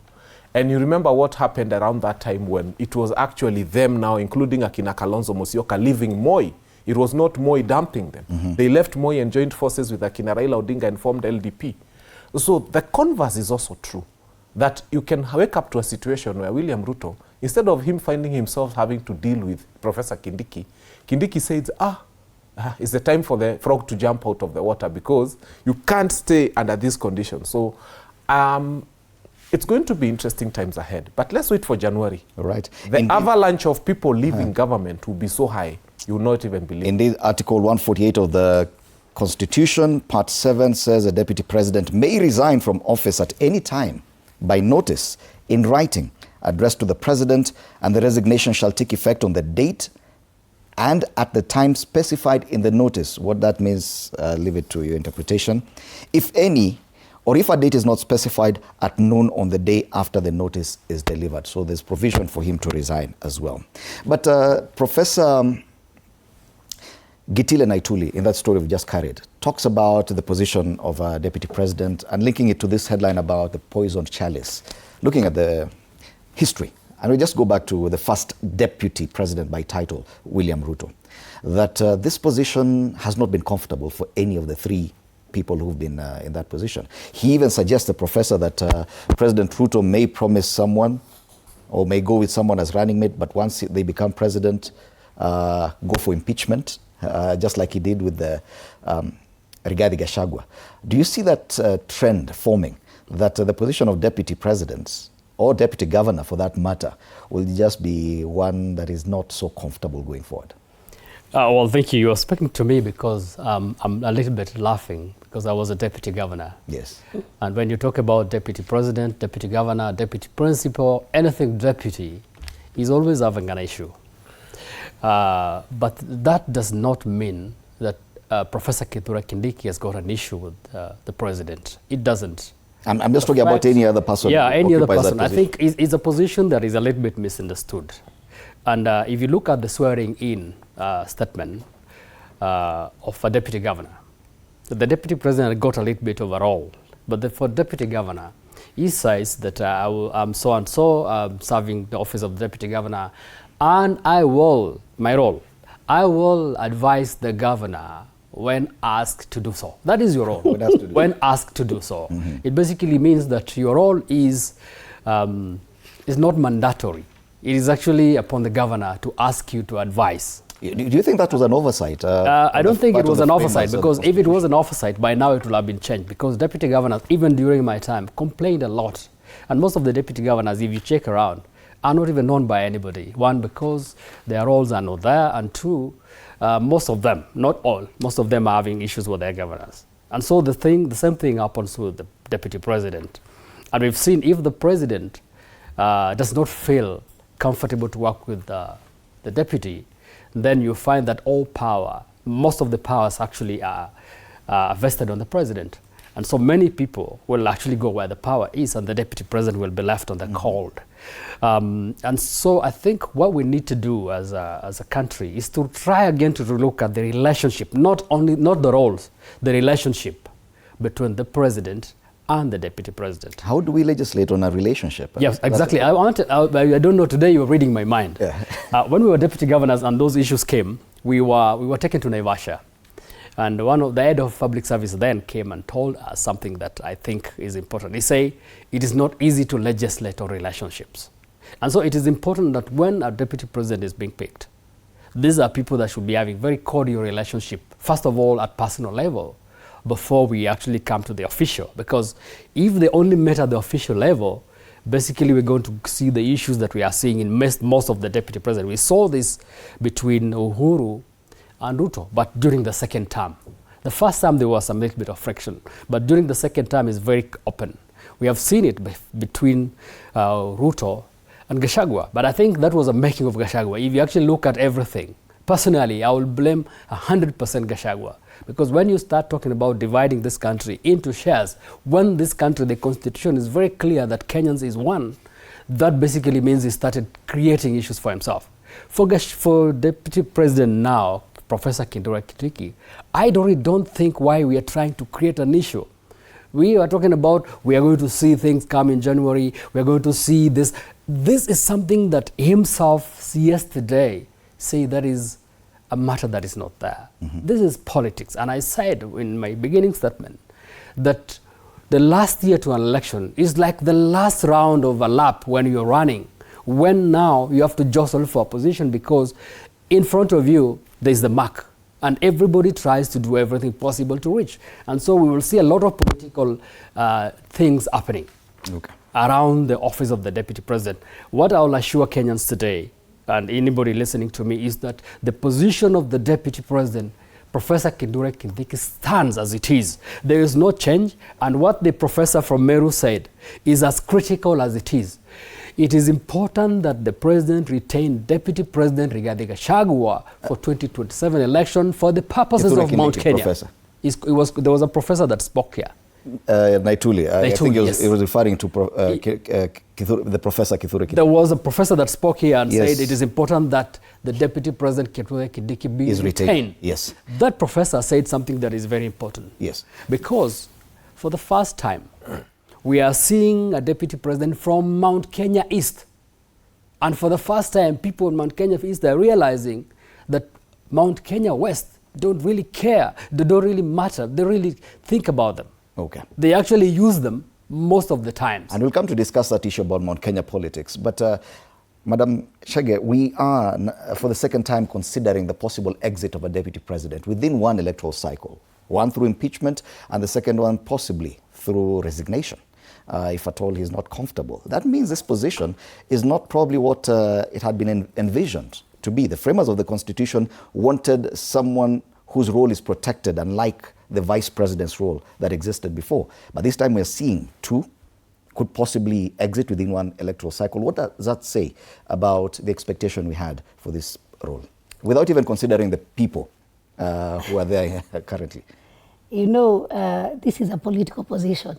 And it's interesting how people are picked as deputy presidents, because if you look at the scenario of 2022, when we were all waiting, I was among the people who were interviewed for the deputy presidency position of Raila Amolo Odinga. And we were 10 of us. And finally, it was the last minute, I think the Monday, which was the last day that Raila picked Honorable Martha Karua. It was an interesting session when all of us were in a room. Some decided to run away before even the announcement was done. And Baba had to sit with all of us and also sit with me personally and explain the situation and how he came up to pick Martha Karua. And at the end of the day, I realized, because I was there in it, and it is not really a personal decision. Other people are also involved, because Baba looked very desperate and he said, you know, it has been decided. And you know, at some point I asked him, so are you the one running for president or the other people advising you? So this position is a political position. And as Honorable Rute has said, a deputy is a deputy.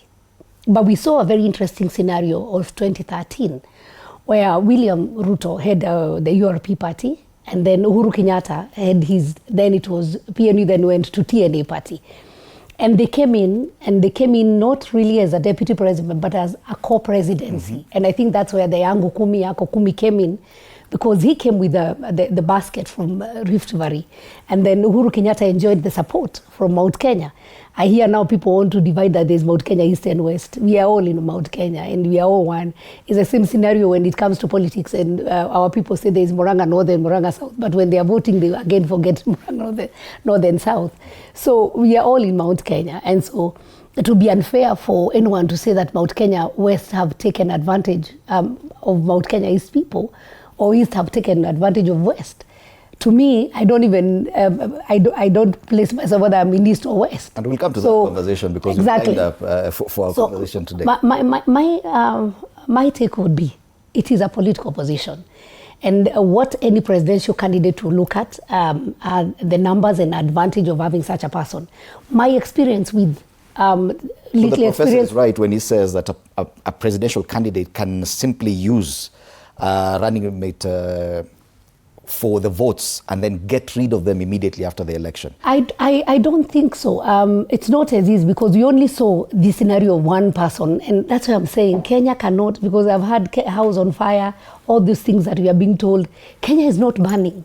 Kenya is not burning because of one individual. We have only seen a scenario of one deputy president who have been removed. And I think we will need analysts to even analyze that persona of that person who was removed and the situation around why the person was removed. There are many stories that we might not even go through them today. Yes. And there are many also other stories that are also said elsewhere. But what I want to say is that the deputy president position is actually a deputy, an assistant. I had a little bit of experience with the former deputy president who was impeached, and now the experience with Kithure Kindiki. Kithure Kindiki actually comes in as a very good assistant. When the president is giving or meeting delegates, Kithure Kindiki comes in to explain the projects that the government has done. He comes in very handy. Okay. He's actually, at one point, amazed all of us when he was able to outline everything that the government has done without referring anywhere. Okay. You know, and I think he's the best deputy. I would love to. But when a deputy president becomes now a competitor, or a co-president, then that's where we lose it. And that's why we saw at the position when William Ruto was a deputy, and then there was Uhuru Kenyatta, there was some disagreements here and there because William Ruto felt like we had a deal. Yes. Now unaniruka sasa, you have exactly, now sasa you have gone for the handshake. So the scenarios are very different. This is the same headache that even the United Alternative Government is facing because yes, in the arithmetic, there's a position of the number 2. Looking at what has happened to Rigathi Gachagua, what is currently happening to Professor Kithure Kindiki, how many would be comfortable to go for that number 2 position? Isn't it correct that it is indeed a poison chalice, that your position as deputy is not guaranteed? Once you win elections, you could be gotten rid of at any point. No, I think, let's face it, let's start under Uhuru Muigai Kenyatta. They had serious disagreements with William Ruto. Even during the first time, there was Aror and Kimwarer and so many other bad, terrible things. In fact, during their first term, we used to watch news with a handkerchief, juu ya machozi, na calculator. Unafanya billions zinajaa kwa calculator. There was a lot of problems. But what did Uhuru Muigai Kenyatta did? He said, I'm a gentleman. We had an agreement with him. I don't agree with all the things that are happening, but let's continue. And they did 10 years. Go back to Mwai Kibaki. He only left Kijana Wamalwa because Kijana Wamalwa died. But when he took, this good gentleman, Mudi Awori, they stuck with Mudi Awori for the longest. In the previous term, he was with Kalonzo Musyoka for 5 years. They had no problem. They worked very well. Let me tell you, you cannot run away from the principle. Moi, bad as he may have been, at some point stuck with Saitoti. Actually, I was looking at it. Between 1989 to 1997. That's a whole close to 10 years. Then he took a break. That time he stayed for 11 months without a DP. But again, you can see from 1989 to 2002, we had one vice president in this country, Professor George Saitoti, with President Moi. It tells you, Moi, difficult as people may have thought he was, had this thing of loyalty and respect, and he was ready to work with people. Kenyatta, in his 15-year rule, had 3 vice presidents. And so when you look at it, you realize that you cannot run away from the fact that what has happened with Rigathi Gachagua, and I don't blame him, by the way. Initially, when he was in government, I really used to fight him. I never agreed with many things. But now, I'm sitting and thinking, for a minute, I'm thinking, Rigathi Gachagua is doing to William Ruto what William Ruto was doing to Uhuru Kenyatta. And then William Ruto is saying, wait a minute, why is this deputy behaving this way? Because I think Rigathi Gachagua had been writing notes. He was copying what William Ruto was doing to Uhuru Kenyatta. And then he tried that on his own boss, and then it was not being acceptable. So I will keep telling people that you can have a deputy president like Mwai Kibaki did, and you can exist together peacefully if you yourself are willing to have people working with you. They are saying Professor Kithure Kindiki, she said, is a good assistant to the president. But I tend to disagree on some aspects because, let me ask you, when they are discussing in parliament, and I saw those and you saw it was all over the newspaper, an allocation of 8 million shillings for the deputy president to fly every day. Where is he flying to? Why are we allocating him 8 million shillings per day to fly in a country where people can't fix a meal? It is not me. It was discussed in parliament. It was all over the newspaper. And they couldn't explain. What is this assisting when you come to programs when he's giving beans to people all over the country? There are better things we could allow a deputy president to do, but those are not some of them. Also, I want to be somebody's principal assistant. But I don't want to be your principal assistant in assisting you to run a country that has got goons all over the place. At mpaka saa hii, we are still doing investigations to know who was killing people in Olkalao, and those vehicles were being parked at the county commissioner's office. And the county commissioner comes and owns up and says, yes, the cars were being parked in my place. And those hooded men were coming to the county commissioner's place. But we are still doing investigations, and the deputy president is helping the president in an administration that is killing people like this. So what are you assisting him with? The idea of risasi ya mguu? The idea of killing young people? The idea of abductions? I must say, I had issues with Rigathi Gachagua when he was deputy. But I had agreed with him on one thing. When our Gen Zs were being killed, they were being killed, he went to Mombasa and did a press conference. I said, on this one, no. On this one, I don't agree with my president. We can't have our young people being killed like this. And I was hoping Professor Kithure Kindiki, having been a professor of law, would have come and told the president, this is lawlessness. We can't sink to the level where goons will go to All Saints Cathedral and do the things they are doing. Okay. And then we come and tell Kenyans that up to now, nothing has been done. We can't sink to the level where I'm seeing an archbishop in Kisumu holding arrows that had been shot at people inside a church. And up to this particular moment, we are not seeing prosecutions. We are not seeing people in jail. Allow me to tell you that once your sister media stations, I don't want to mention here, did their exposés, and they even mentioned senior people within government who are still occupying public office to date, the president has been unable to interdict them. And allow me to tell you this. As we speak right now, this is a country where you wake up and they are telling you that Kithure Kindiki makes a good deputy president. And I agree.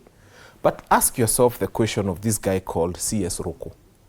C.S. Roko, by the way, from where I sit, I think he's the minister in charge of Mount Kenya Separation Affairs. Okay. Because I've never heard him say anything about his ministry. Everything that Roko says has got to do with Mount Kenya. And I can tell division. All of you want to talk about Mount Kenya division. We're coming to that. But one question, at least you've said you're looking forward to being someone's principal assistant.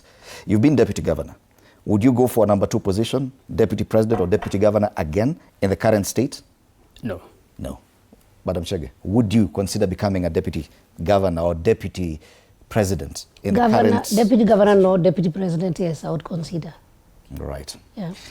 It's called a poison chalice, and that's the front page of the Standard. The current deputy president, it would appear, is under siege according to the papers. You can read for yourself. And question is, who would want to be number 2 in this current state of our politics? All right, let's move on from matters deputy president and the position, and my panelists really want to talk about Mount Kenya politics. Let's talk about it then. We've covered it also here at TV47. Let's have that story about the unity in Mount Kenya, or lack of. Wacha nione na mkono wa watu wa Roire. Democracy for the Citizens Party leader Rigathi Gachagua has continued to rally support in Meru County, insisting that the Mount Kenya region remains united ahead of the 2027 general election. Unaweza kubali tugawanye mlima? Hii mlima Kenya hapana mpaka. Mlima ni jamii, mlima ni sisi. Tangu zamani tumekuwa kitu kimoja.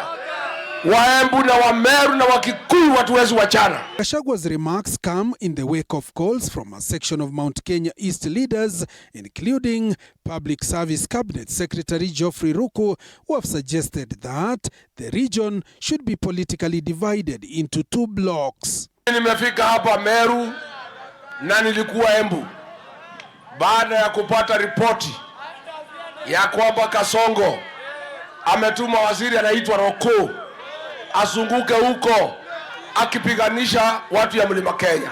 Speaking on the final day of his tour of Meru County, Gachagua vowed to resist any attempts by leaders from within or outside the region to create divisions among the people of Mount Kenya, maintaining that regional unity remains his key priority. Mimi nimejitolea, hata kama ni kukufa, hata kama ni kuangaishwa, hata kama ni kufungwa jela, nitalinda heshima ya wakaaji wa mlima Kenya na maisha yangu, na sitakubali mtu yeyote aangaishe jamii yetu. The political activities in the region highlight the intensifying contest for Mount Kenya's influential voting bloc of more than 6.5 million voters. Mugeni kaere! Bwana Yesu asifiwe! Hebu mnisalimie hewani nione watu zangu watu wa Meru.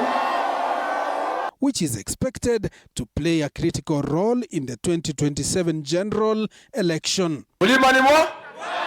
Kiongozi ni mo? Joash Onsare, TV47.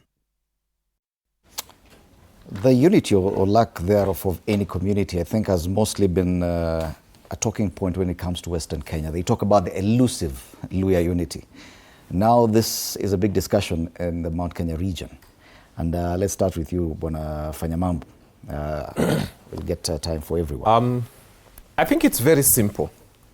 C.S. Roko, I'm yet to know which position he occupies, because every time he speaks about division of Mount Kenya. So I've come to brand him the CS for Mount Kenya Division Affairs.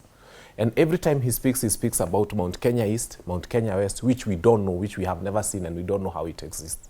As far as we are concerned, there is only one block of people, the Gikuyu, Embu, and Meru, continuously, When the colonialists came here, there was a pass, a special pass for Gikuyu, Embu, Meru. Yani hata mzungu alijua, these people are indivisible and they're inseparable. Now, I want to tell Rocco this. We are going to add you a new responsibility. And it's the responsibility of Rift Valley Unification Affairs. The Kipsigis are not speaking the same language as the Nandi. They are not speaking as the same language as the people of Bomet. As we speak right now, I saw the Kipsigis going to Amonyoro, and they are saying they don't want William Ruto's government. The people around Bomet, the Elgeos, the Marakwet, they are not speaking the same language. What Rocco should worry about is how to unite for William Ruto, the Kalenjin community, because it's not going to vote as one homogeneous bloc. So, as he's thinking, in their funny thinking, which they had also brought at Kiambu, Itolewe, Mount Kenya, Ikue region by its own, it doesn't change the thinking. We will still vote the same way that we want to vote. So, CS Rocco, please look for other jobs and something more serious to do in your ministry so that people know you for what. You know, we used to know Mishuki for seatbelts. We knew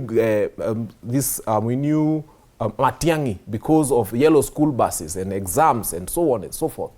I'm yet to understand which ministry CS Rocco occupies other than division of Mount Kenya. So we have said no. There's one mountain. It's indivisible. And all our votes will go into one basket, whether they like it or not.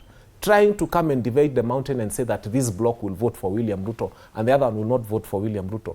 We are just telling you, as we speak right now, he should be more worried about the Kalenjin community. It's not even going to vote homogeneously. It's no longer what you used to say that everybody is happy with being controlled by the Nandi themselves. The Kipsigis are saying no. The people from Elgeyo Marakwet and the whole of Baringo regions are saying no. So it's not for you to come and tell us what we shall do as a mountain. Sisi tunajua. We are one indivisible block. And tunapendana. Kutoka mkoloni alitupea pass. But why is there even this belief that people will vote homogeneously? Vote is an individual choice and anyone is allowed to do so from whichever side they come from. I will tell you why. There's one thing that we have discovered always. That when people put their votes in one basket and they get members of parliament who are many, why does William Ruto want to have many UDA MPs? Every person who is a politician wants to control parliament. And all of us want to be able to have a good say in parliament. And the higher number of members of parliament we have, the better for us. So we shall not be deluded to divide ourselves so that we have so many colors in parliament that cannot make a meaningful vote. Why Raila Amolo Odinga was powerful was one thing. He had more than 80 MPs in ODM. And every time you wanted to make a serious decision in parliament, you needed to ask, what is Raila saying? So the point is to have one party from that region. Because we have 90 political... It's not from that region. It is to have one big national party. Sinakwambia MCA wa Atuoli ni wa DCP. Yeah. Na nakwambia Narok tuko na MCA wa DCP. So it's got nothing to do with the region. In fact, if anything, if we had our way as DCP, we would want to have MPs even in Kwale, even in Kisumu, even in Bomet, even in Baringo. We are one. We got 37% of the votes. So we are going for everything. We have 90 plus political parties. And some of them, several of them could be coming from the same region. The MPs elected are definitely from that same region. There are people, their children who are brought up there. Why are we having this debate about there's that side and this side? Of what import? You know, to compare Raila Odinga with the former deputy president is an abuse. You see, Raila Amolo Odinga was one person who was very democratic. And how he managed to have the 80, over 80, as has been quoted here, members of parliament, was that he tried to bring everybody together. I like giving an example of David Ochieng, who has his own NMRG party. He comes from Siaya. He actually comes from the county and the home of Raila Amolo Odinga. I was in Azimio and we went for campaigns when there was Azimio and you could get to the Luo Nyanza, they tell you, Sabina, this is not Azimio, it's ODM zone. And we shared platforms where Gumo was running for Ngumbo. He was running for the governorship of Siaya, and Orengo was in ODM. They were all in Azimio. I never, ever had one day Baba calling David Ochieng an outcast, Baba dictating to people that you must vote for ODM. If it's not ODM, then so-and-so should never be voted. I have never had Baba, because even Orengo himself at some point went in different paths with Baba, and they were very close friends. I never heard Baba condemning or calling Orengo an outcast, like what we have seen now in Mount Kenya, that there is this demigod that has come in. And that is why today when I woke up, I read Psalms 123, that the Lord is my shepherd, I shall not want. Because there's somebody who has decided, he will say the person to be voted because they are my followers is so-and-so, and because so-and-so is not my follower, they should never ever get near power. To an extent of saying, Wamurada should not be voted in Kiambu. Sabina should not be getting leadership in Mount Kenya. Who are you? Are you a god? Because I got into parliament before some of these people even got into parliament. I have had my way not because I have worshipped anyone, but because God has been good to me. So when you get a leader who is saying, Mount Kenya, yes, we are one. And for me and the Roko narrative, I don't support it. I know from a time immemorial, we talked about the Gikuyu Embu Meru Association, the GEMA, and the unity has come in. When Kibaki came into power, he was actually heavily supported by the Meru community. Maybe what they are trying to say, and now I'm trying to understand where Akina Roko are coming from, that when we have now a deputy coming from our region, don't try to fight us so much. Let us also support this one. But saying this cut, I don't know, it's kata or kamata, I don't understand it, that we have a east and west, and some people have gotten developed, others have been forgotten. Really, that's not a true narration. Because it also depends. And this is the position, the problem I have with the people from my region, is that now it has come to a way that they are voting to chase somebody away. In Olkarau, they were told on 16th, you are voting William Ruto out. So they never voted for their MP. They were voting William Ruto out. The same thing that came even on 2022. They were voting, they were against Uhuru Kenyatta. They were just saying, huyu ni Mulevi, sijui ni nini. They were voting Uhuru out, and Uhuru was not vying for any position as a presidency. And I think we need now to have a very sober conversation that let us allow everybody to become independent, to have their own free thinking. Why do you think this debate the whole, it's about one person. No, it's being pushed by CS Roko. The CS Roko, as I've said, it is the position where they say, okay, it is our time. We have a deputy from our side. When Kibaki was wanted this position, the Meru region, the entire region supported Kibaki. Remember the Tharaka-Nithi. The Tharaka-Nithi vote is the one that actually made Kibaki his latest statement is that even if Professor Kithure Kindiki is dropped by President William Ruto, yes, they would still push for the division of the mountain. That's what I'm saying. It's a bitter. I just want to say it's a bitter expression of showing like one side is not supporting the other side, because we have always worked together. We have always been one. And so for Roko, as I said, I really don't understand his mission, and for sure I do not support. But at the end of the day, what I just want to say is this: we don't have a demigod in Mount Kenya. In Mount Kenya region, there are people who have their own brains, who can choose their leaders, not through coercion, not through intimidation, not through a person who comes in and dictates. And I've said, do not compare Rigathi Gachagua with Raila Amolo Odinga. Raila Amolo Odinga, let me finish. I worked with him. He gave people an opportunity. He gathered people together. If anybody went astray, Raila even, remember when Sifuna and everybody was against Sifuna, he said, this guy, allow him to speak. And he said, no, usigonge sana. Then he would come in and would call these people secretly. So instead of Rigathi Gachagua calling the leaders and bringing people together, he is there dictating who is going to be elected, who is not going to be elected. And that is why my friend here, the only thing he can say is the country is on fire because you want to make one man happy. Okay. And you want to say you have one party that is going to be the party to rule this country. We have Mother Karua with her party. We also have other people with their political parties. There are several political parties in Mount Kenya. Who people? Talk to people, don't dictate. We saw the arrogance even with the people who are elected the Juzi at Olkarau. How do you get a win? And instead of just thanking people and saying, thank God we have gotten a win, you now go ahead, now come to the ground to start abusing leaders, to start dictating so-and-so should never get election position. Thank you. Who are you? Are you God? Okay. No, I'd like to say something. Sabina Chege has lost it completely. She doesn't understand why Rigathi Gachagua... Whether I've lost it or not, I have my own opinion, and that is the kind of, we cannot entertain it. I will not entertain you saying I've Sabina's lost it. Chege opinion is different from mine, and I'll tell you my opinion. First and foremost, Raila Odinga never had people coming from the Luo community being used to beat up their own people.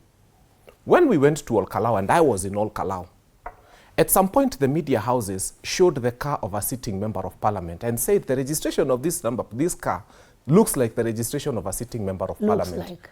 But the good thing is when Kawanjiko himself now brought himself to the media and actually said, I was there with my car, he put himself on the crime scene. So now that takes away suspicion. He comes, check your videos, check your clips. He puts himself and said, nilikuwa nimekuja kufanya mambo mazuri. Then they show him speaking and having conversations with the men who were beating up our people and they were carrying guns. Now we come and ask ourselves, is it wrong for Rigathi Gachagua to tell people of the mountain that tukipigwa Olkalau, mumeona huyu mbunge akiongea na wale watu walitupiga, we have lost 2 young people, why would we want to vote for him? So I wish Kawanjiko had not brought himself to the crime scene. I wish he allowed it to remain an allegation. No, we're leaving out Bonalote. I wish he allowed it to remain an allegation. As we speak, you've seen what has happened to that boss at the Communications Authority. His name is right there. His face is right there. So in this crime scene of our people being beaten up, you saw what happened to us at Wetima Church.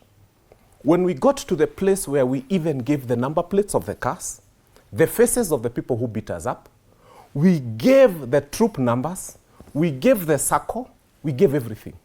And including confessions from the goons who were caught and massaged a bit about the members of parliament who sent them.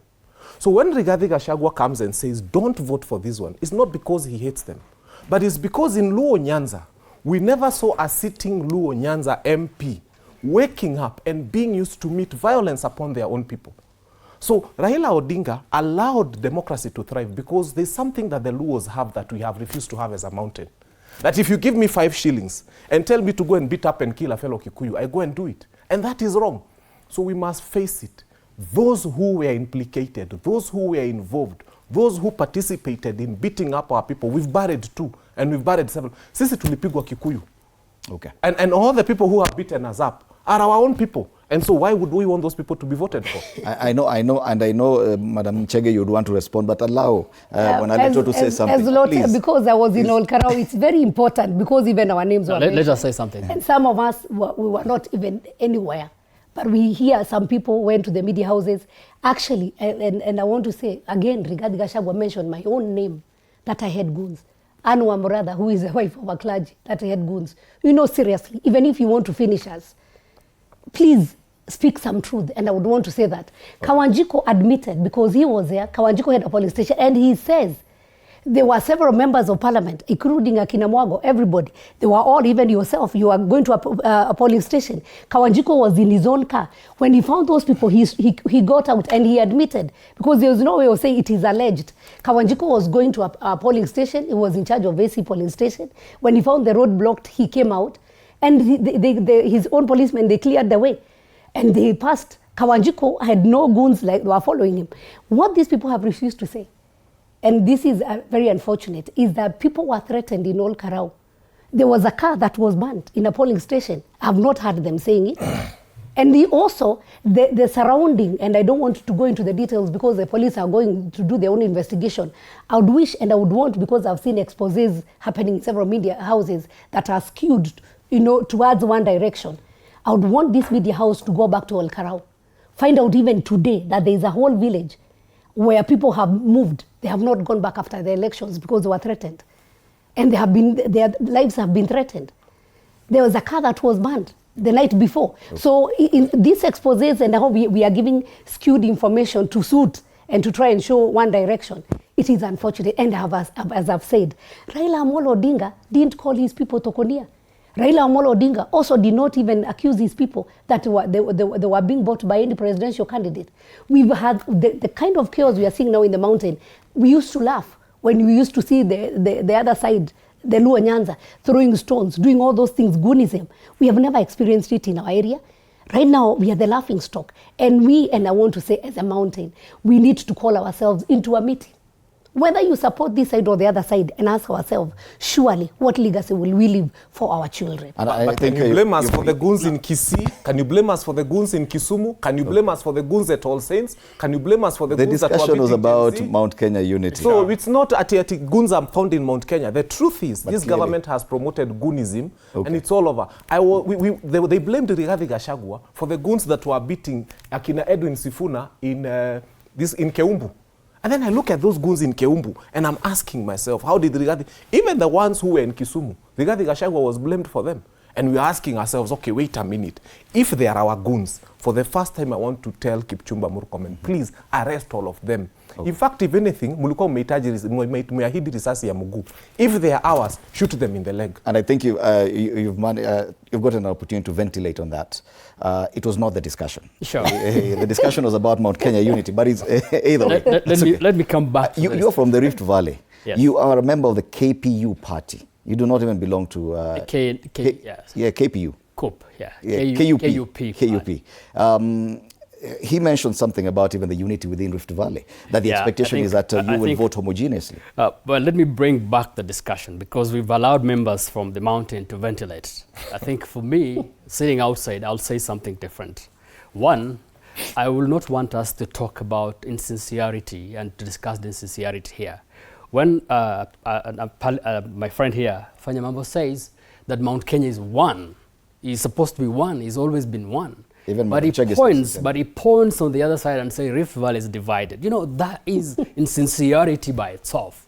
Why will you want to say that you are good and the others are not? First of all, he needs to admit that these are challenges that are affecting everybody in this country. And he should also admit that Mount Kenya is divided. And I'll give you 3 instances. The first one. When this person won in Bere, that is UDA party, our friend Wamtende, Gachagua hid himself. He did not say anything. He kept quiet. When this other person now won in Olkalau, he comes and says this statement. He says, in this win, he says, it is in this win that as per defection to, okay, well, I think there's a statement, he says that this is going to be an indicator of what will happen to William Ruto. What does it tell you about Mount Kenya? It tells you that the East is different from the West, because the East defied what the West wanted. Mount Kenya West got a DCP candidate. The Mount Kenya East got a UDA candidate. That is the first thing. The second thing, if you look at the rally that Rigathi Gachagua had on Sunday in Meru, personally, as an MP, I will have a bigger rally than that. I looked at him speaking on a vehicle, there only one person, and then the road is there. That basically tells you that a populous county such as Meru will have had a lot of people if Rigathi Gachagua was the de facto leader. The fact that he had very few people that Lotte here in my constituency can have more, tells you that the mountain is divided. If it was on the other side of the mountain, probably we'll have seen many people. And the last one is, why are the people of Mount Kenya West not supporting not supporting Professor Kindiki Kithure? He is from the mountain. If he's actually from the mountain, we will have actually seen them supporting him to be the deputy president. Why are they crying? Why are they divorcing him? Why are they saying that he's not part of them? And yet, if it wasn't because of the votes from Tharaka Nithi in 2007, Kibaki will never be president again. So the fact that we are seeing cracks, and what I've pointed out to you today is cracks.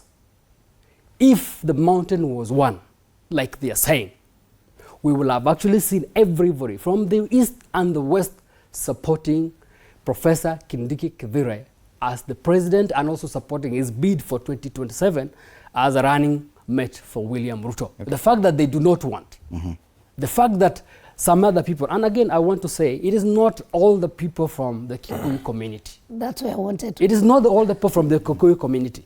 There are few elements that want to divide the Kikuyu community. There are the few elements. The former deputy president is the one who started with the issues of shares and saying that he should have the majority. And I want to shock you that Kenyans are realizing that this particular individual want to alienate the Kikuyu community. Not every Kikuyu member of parliament, not any Kikuyu member of the community wants to follow his ideology. There are people that are sober-minded, who knows that Kenya is one, and the constitution says that we are one, we are not many.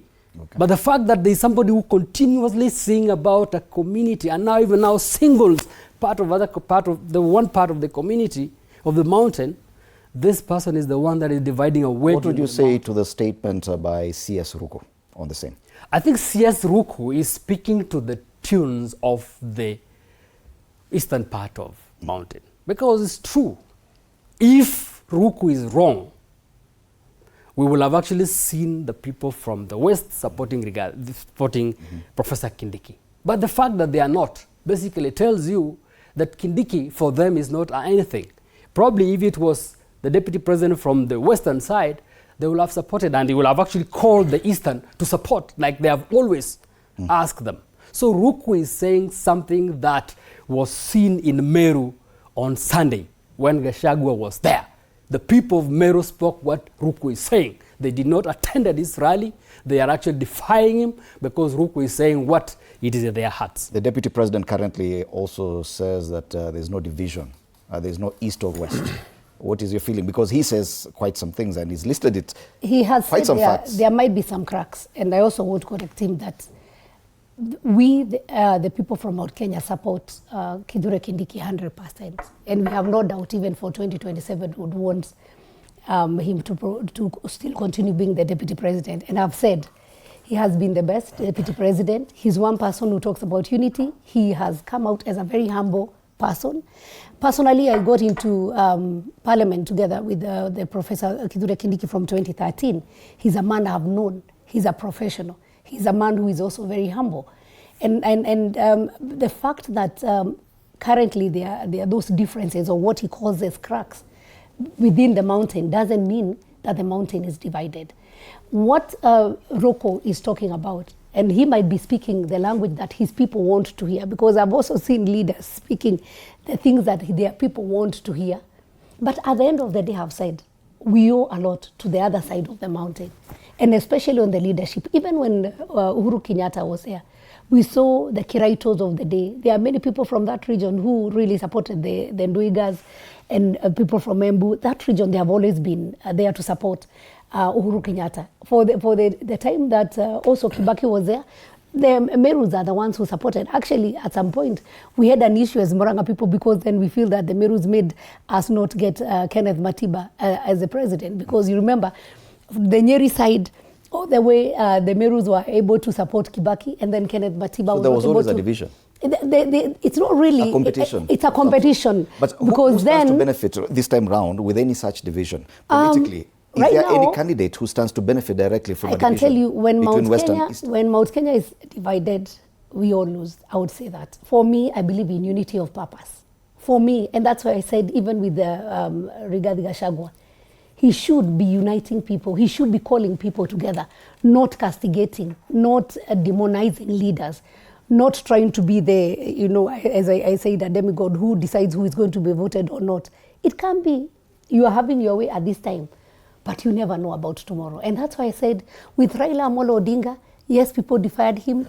They never followed him, like yes, sir, and everything else. But at the end of the day, he gave them liberty. And you saw with Orengo, even after when they parted ways, later it was easier for him to come and really work with Raila Amolo Odinga. And so, for me, and where I come from, and as a leader from Mount Kenya, yes, we support Lotte. We support Kithure Kindiki 100%. Okay. And if there's a way that Roko is speaking to show that we don't support Kithure Kindiki, we do support him 100%. And I would also want to address the people from that legion, and I want to tell them, have no doubt, Kithure Kindiki has a backing from all the leaders of Mount Kenya. The ones who are in opposition. CS Roko appears to be on a mission, Fanyamambo. Is there one candidate you feel stands to benefit directly with this such crack, if at all they exist? Very quickly, my good friend Lotte here started at Mbere. I'll tell you the mistakes we made in Mbere, because we believe we never lost Mbere. One of the first things that happened in Mbere, we were suffering from hangovers of a very good president. Remember, this country has had by-elections for very many years. Even when Akina Mirugi Kariuki died, we've had very many by-elections. Even when Kawanjiko was elected. This is the first time we are having violent by-elections. So when we came in Tumbere, we were beaten up during campaigns. It's documented, you have everything. When we came in Tumbere, it was a military zone. Ulikuwa unakuta gari imeandikwa Kasarani police station. Unakuta gari imeandikwa GSU headquarters. They over-militarized Mbere. And I was in a polling station where you all people recorded, where one of those cabinet secretaries came and chased us at night. And nothing else happened from the opposition. All I'm trying to tell you is this. When we went in Tumbere, we thought we were dealing with Uhuru Kenyatta, who allowed Kawanjiko to campaign peacefully and UDA to campaign peacefully and have their leader. We came to realize that we are dealing with a president who was not going to allow that to happen. So Mbere was violent, people died, you know, it's all documented. But after Mbere, we went into Olkalau. And that's why Rigathi Gachagua is saying Olkalau is an indicator of the future. Why? Number one, we made their money useless. We made their boats and their shoes and all those things useless. In fact, we started fundraising for our candidate. That is an indicator of 2027. That's why you saw Sifuna being given money. People are saying, you who are stealing public resources, steal. Amass as much as you want. Bring it to Mwananchi. Mwananchi will take that money, but they will vote for the candidate they want. Number two, they brought their A game. 4 water cannons. That was like a military barracks. 1,000 policemen. And then hooded men who had AK-47s and G3s, and they were roaming all over in Prados and double cabins and making our lives miserable. They even had tear gas that they were throwing at us. So they brought everything they wanted to use in 2027. We still beat them at their violence game, and we were able to guard our votes. So Olkalau is not just an indicator of where the mountain is in terms of voting. It's an indicator that Kenyans are willing to exercise Article 1 of the Constitution, where we stop police them and tell them, no, we are not going to allow hooded people. We are not going to allow people covering their faces into polling stations. That is not constitutional. So people exercised Article 1 of the Constitution, and we were able to protect our own votes from what was going to happen. So Olkalau is a win for us, not because of the votes, but because of Kenyans showing that violence and intimidation and hooded men and guns and killing will not stop people from doing their will. Also, it's an indicator that money that is being dished out, public resources, we said 1 billion. Moses Kuria came with his own mouth and said 10 billion. Where do you get 10 billion post-budget? The budget, why do we read budgets if we can get 10 billion after the election? So, Olkalau needed to be clear. Mbere, we went thinking we are dealing with Uhuru Kenyatta, and it's going to be peaceful and orderly, and it's going to be a free and fair. It wasn't. So Olkalau, we came now knowing we have an A game. We have to deal with the situation as it is. Now, finally, Kindiki, we like him. He's a good man. He's a son of the mountain. In fact, I have always gone on record. I have never called him those funny names that people call him, and I never will, because I have profound respect for him as a person. The only problem we have with Kindiki is that once you are done with what you are telling us, where are you leading us to? William Ruto. So we tell him no. As long as Kindiki is good for us to take us to William Ruto, that's where we draw the line. You are good for us. In fact, if you vie for president, we'd consider you. But you taking us to William Ruto is where we draw the line. So we don't have a problem with Professor Kindiki. The problem we have is his principal point. And finally, completely, because these two people are speaking from the same script. Mine is different, so my voice has to equal. Now, C.S. Rocco speaks for William Ruto. And the day he stops speaking for William Ruto, he'll be fired. And if he was speaking something that William Ruto does not want, he would have been sanctioned by now. We've seen the president tell people not to say the things he doesn't want them to say. And as we call Rigathi Gachagua Mkabila, which many people have decided to do and to call him tribal, let us also speak to the question of someone who pretends not to be tribal but makes very tribal political appointments. I wake up one day and there is a scandal in the fuel industry, and all the people arrested can speak the same language. You go to the energy sector and you take the top cream, and all those people can speak the same language. Tribalism is not just about what you say about a community. It's about also the appointments you make. It's about what we look at as a nation. Okay. I'm telling you today, if you go to Meru, and the list was done of all the people within the security sector, and you look at it and you're like, kwani, si Wajaluo pia wako kwa broad base. Si wawekwe tu mahali. Si Waluya pia wako kwa broad based. So let us not just speak about tribalism in terms of who speaks things that look tribal. Okay. But let us also ask ourselves, when we are making appointments, can we look national for once? Right. Bonalote, on this issue of unity, isn't it retrogressive to expect that any region can be directed to vote homogeneously, like even the entire Rift Valley, West Pokot, Elgeyo Marakwet, Kipsigis, Bomet, Nandi, and all these regions, including Baringo, that the expectation is that they will vote homogeneously, and if they do not, some people will be termed as traitors. Isn't it retrogressive? Well, thank you. Before I respond to that, let me just say that the president, from what Fanyamamba said, is that if people are appointed, those kind of appointments, that if probably the oil scandal and then if people who are arrested are actually coming from, they can speak one language. I would say this is not the appointment that is done by the president. The president is allowed to appoint the cabinet secretaries and the permanent secretaries, the principal secretaries. The rest is actually done by these others. So it's not the president that appoints a police officer and sends the police officer to Meru. It's not the president that appoints a director. It is a system that is supposed to do that. So we cannot blame the president, first of all. If the president appoints cabinet secretaries in that manner, then we can say the president is a tribalist. But let's look at the cabinet. How does the cabinet is formed? How is it formed now?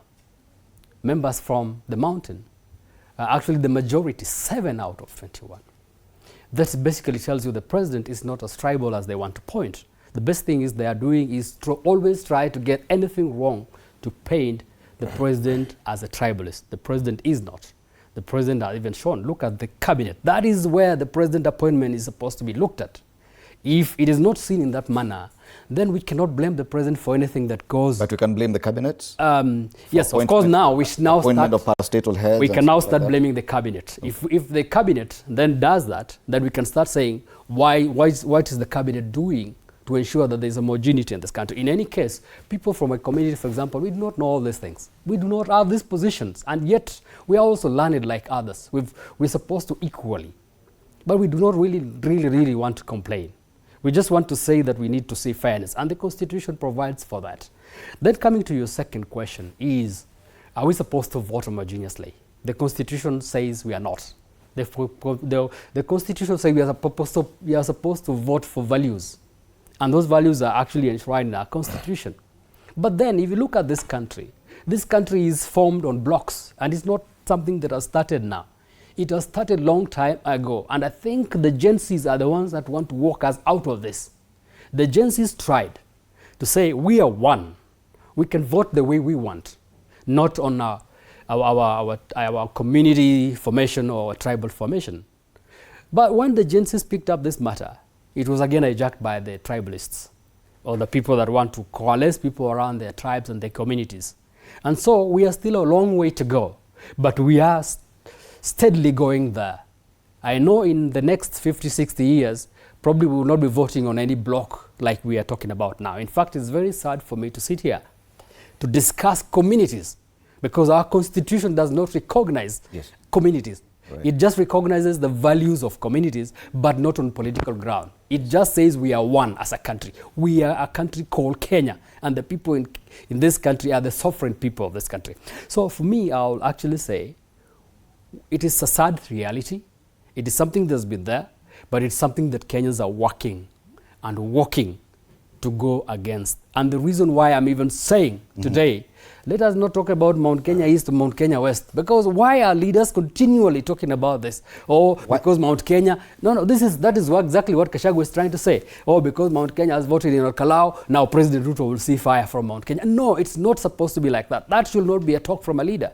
One of the byproducts of this kind of talk about our region, their region, how we should be voting as this region or the other, is the kind of discussions we see that the NCIC is now investigating. That it is therefore very easy to target one region or one community with a slur or brand them, like what we saw the CS for Health being accused of, or probably Rigathi Gachagua being accused of. Don't you think that this talk of we are not divided, we are one, is what is leading to that kind of discussion? That if at all everyone in Kenya was allowed to vote with their conscience, and it did not matter who voted which direction from whichever region, then we would not be branding communities. I think, people use various excuses, and Kenyans need to just have a wake-up call and vet who are the leaders they're going to vote for. Not based on political parties, tribal lines, but looking at the responsibility and what these people, leaders, can be able to do for them. I would not excuse Honorable Duale at all. That was not a statement from a CS and a leader, and he should apologize. I would also not excuse Rigathi Gachagua at all.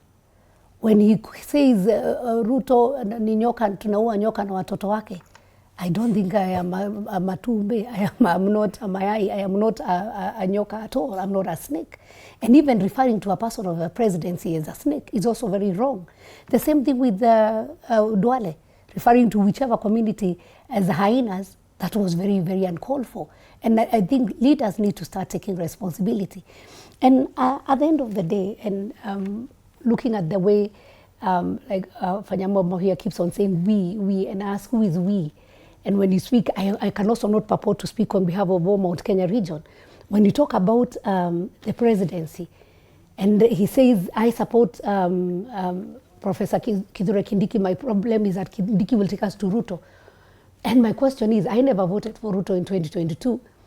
I respect him as a president and the authority, and I'm working with the government of the day because we will not have another government until next year, August, where people will also again exercise their democratic right. But what is this that is so bad that William Ruto did to the people from where Fanyamabo is saying we, the problem I have is for Rigathi Gachagua, for Kithure Kindiki taking us to William Ruto. William Ruto, who in my own village, he has done the markets that were not completed during our time. I was in Jubilee government, and he said, I never left. I continued working for the people. I am nominated, but I had to make sure that our markets have been finished. Our Maumau roads have been finished. And many other projects that were hanging on that we had started as government and Jubilee government. And trying to radicalize people or trying to show that William Ruto is the biggest devil. You know, I look at people. There was a story about the Rivayala and everything else, but those are the people now people who purport to want to support and want even to vote for themselves as leaders and trying to demolish. And there's no one, and all of us here, no one is a saint. No one is 100%. People make mistakes. And leadership positions, and that's why I said he's an aspirant and looking forward to holding a position. I like it when aspirants say, I will not, the MP has not done, I'll do this with the CDF, I'll do what. But when you get into the position, then you find mambo kwa ground is different. There are things that you would easily say because you are looking for a position you can do. But when you get to that position, it's not easy. Rigathi Gachagua is on record saying when they took this government, there was nothing. The coffers were empty. But today he speaks, because he's not now in the government, he speaks from a very different perspective. Having looked at the appointments that have been done by this government, if there is any government or any president who have favored the Mount Kenya region, is William Ruto. Look at how many cabinet secretaries he had from the onset. So we from still Mount go Kenya back region. to the region? That's what I'm saying. No, I'm just trying to say what he was trying to say here, that William Ruto, if you look at, I don't know, certain community, you'll find them everywhere, elsewhere in Meru, wherever. Any Kenyan, and I want to say, has a right to serve in any region in this part of the country. That is why today I came, I'm dressed in a Kenyan flag, because I am a Kenyan. If the best person we can have as a Minister of Finance is a Maasai, he should be appointed based on his capability, not because of where he comes from. And I think we need now to start cleaning up these issues of which tribe they have been appointed in whichever area. If we are to do an audit, and I want to say if we are to do an audit, people will be shocked because we do skewed. And the information we give, and even people, what we are consuming a lot from social media, there are people who have done it very well, that they do skewed information and they would want to paint a specific picture of who is where. But the reality of the matter, I wish we can do an audit because it is there. Okay. How many PSs do we have? Which regions do they come from? We have 41 tribes. If we were to say then we are to divide among the tribe, we cannot have 42 PSs. And the question is, Bwana Fanyamambo, now, are we doing our audience an injustice? Probably accidentally or by default, that we are doing them an injustice by discussing these regions and the unity or lack thereof of regions, that we tend to think that the Mount Kenya region should be one unit and vote in a single way, and that Rift Valley should do the same, Western Kenya should do the same. Should that be from a progressive let me point? tell you, if you got those Mwananchi and you brought them here, they would tell you the things we are telling you.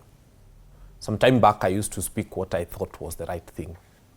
Today, I say what the people are telling me is the right thing. And when you have yourself having a disconnect with the people is when you start telling them what you are there pushing and pushing and pushing. And they're telling you, look here, from where we sit, stop telling us, for example, the economy is working. We are the ones who are in that economy. Let us tell you how it's working for us and how it's not working for us. So it's about bringing the voice of that concerned citizen and saying, this government doesn't look like us. So whether I come here and say they are this, their concerns is that it doesn't look the way they would want it to look. But look at it. They keep saying we are voting for values.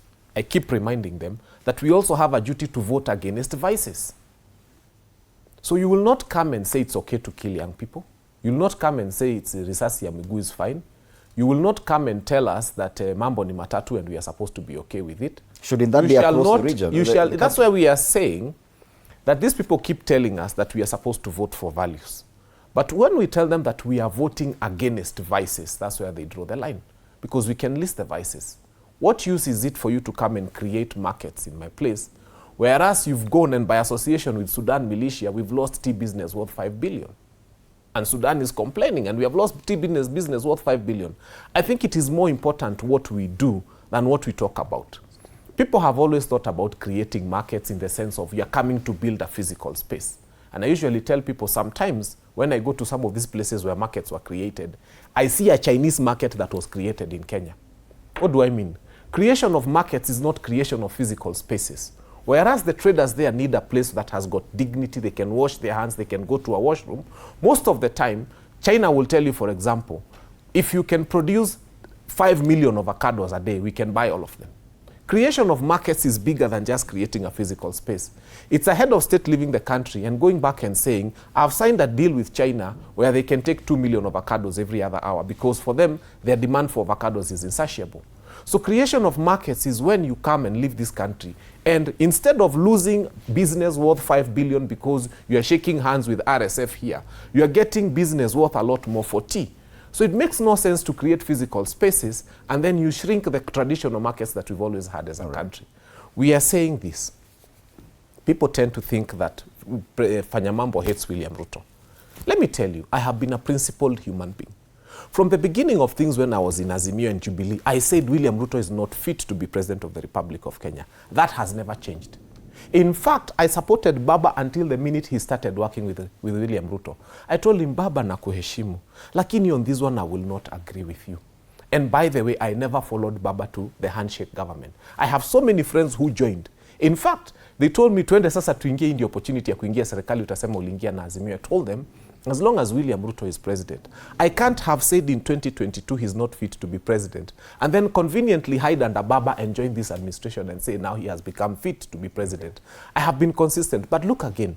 Some of us have been very respectful. I keep asking people, show me a video where Fanyamambo did not call William Ruto by his names. I have never called him Kasongo. I have never called him all those other stupid things I hear. I always address him as the president of the Republic of Kenya. And I tell him, you have failed in your capacity as president. Do I have a problem with him, the person? No. But with him as head of state, I have every problem. Okay. And I will keep saying that I have stood my position. What I said in 2022, William Ruto was not fit to be president. He has not been fit as president. He is not fit to be president in 2027. And every other person will have their opinion. But I have been consistent in my narrative. If today, the people we are working with within the opposition woke up and decided they are going to work with William Ruto, all of them, I would remain behind because I remained behind even when Baba went. Okay. Yeah. Thank you. Final comment, Bwana Lote, and the question I had asked Fanyamambo, I didn't get the answer, is whether or not we are doing justice to our audience when you talk about regions as homogeneous voting blocks, when the expectation is that we are all free. No, I think I answered you when I said we in DCP are seeking to get MCAs and members of parliament from all over the country. Okay. In fact, I told you Atoli's MCA is a DCP MCA. Na huko siku wa Kikuyu. And in Narok we have an MCA. And in Emuru Dikir, which is predominantly Kipsigis, we got 37% of the vote. So, sisi kama DCP, hatujui borders. In fact, kama kuna watu watajiofa kusimama Kisumu. You're not demanding Mulima to vote. No. Kama kuna watu wanataka kusimama na DCP Kisumu, they'll get the DCP ticket. All right. We are going all out. 2 minutes, final words. Well, I think my final words will be to the leaders, and most particularly for those that are actually calling themselves kingpins, regional kingpins. to start speaking national, not regional. Because one of the reasons why Gachagua was impeached was because he actually started issues of shares, telling other people. He actually came to my county and said, we did not contribute anything to this government, so we were not entitled for anything. So one of the reasons why he was impeached is because he's balkanizing this country in terms of regions and the likes. Now he actually said that I will be around the mountain so that if William Ruto comes here today, tomorrow I'm here, so that I protect the mountain. If we have leaders such as Gachagua still roaming around, this country is not going to be free from the chains of regions and chains of tribalism and communities.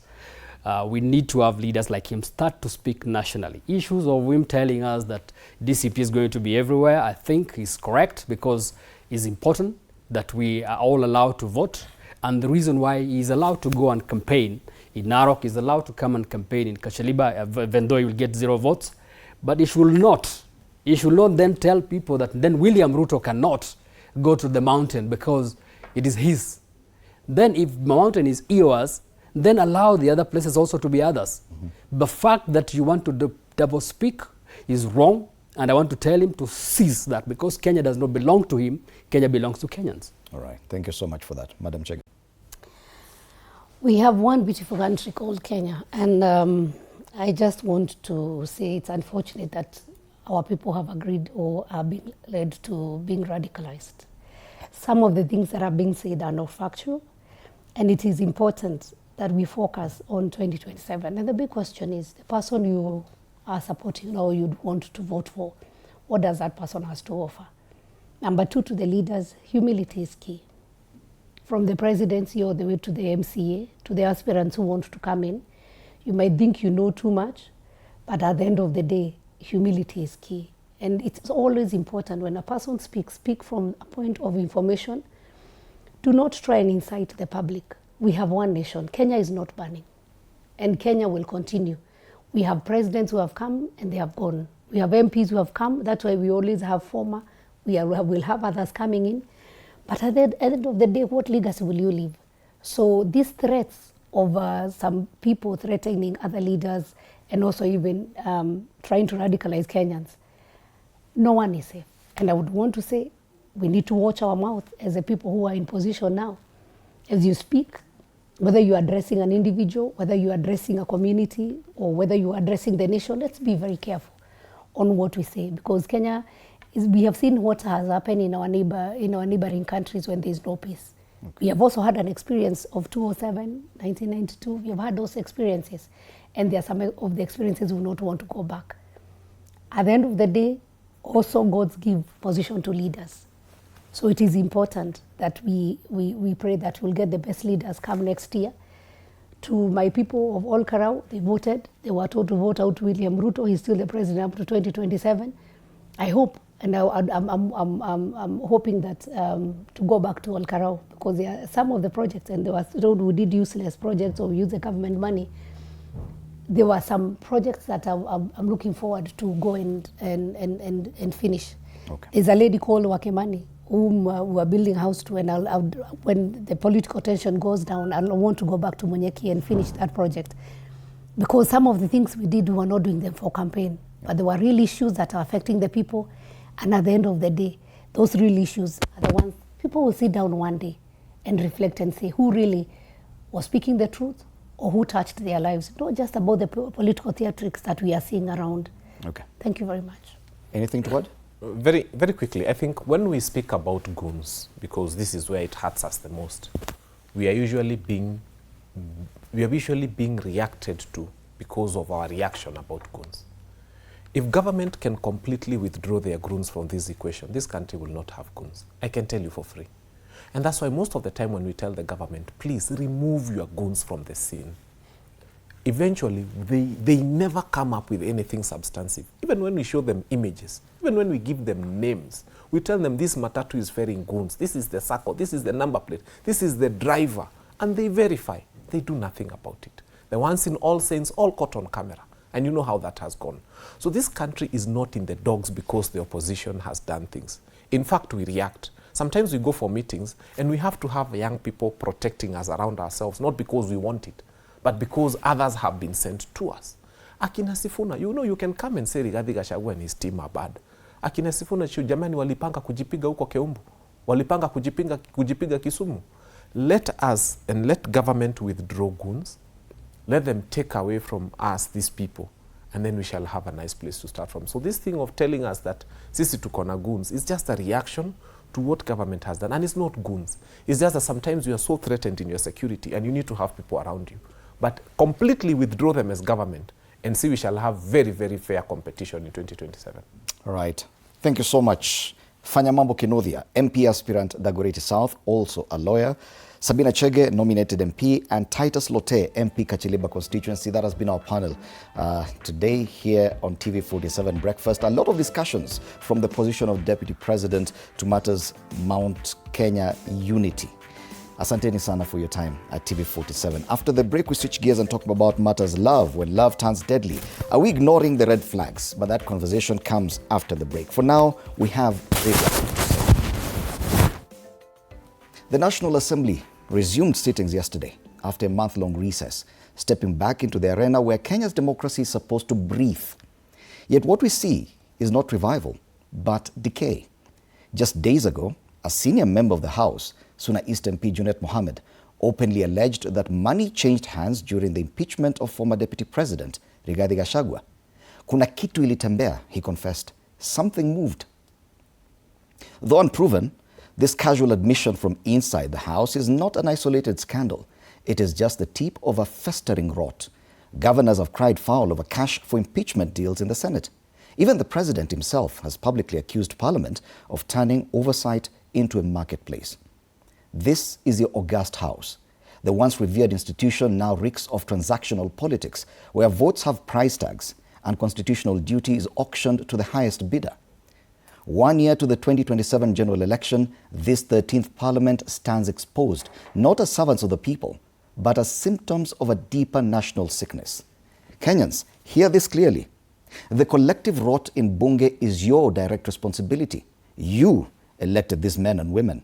You gave yourselves this Parliament. Every bribe accepted, every motion co-modified, every oversight sold, you own it. And without pity, let me say, you deserve it. You will continue to suffer the consequences, weak laws, captured institutions, leadership by wallet, if next year you repeat the same mistake. Choose better or prepare for more of the same. This is not entertainment. This is your country. Act like it.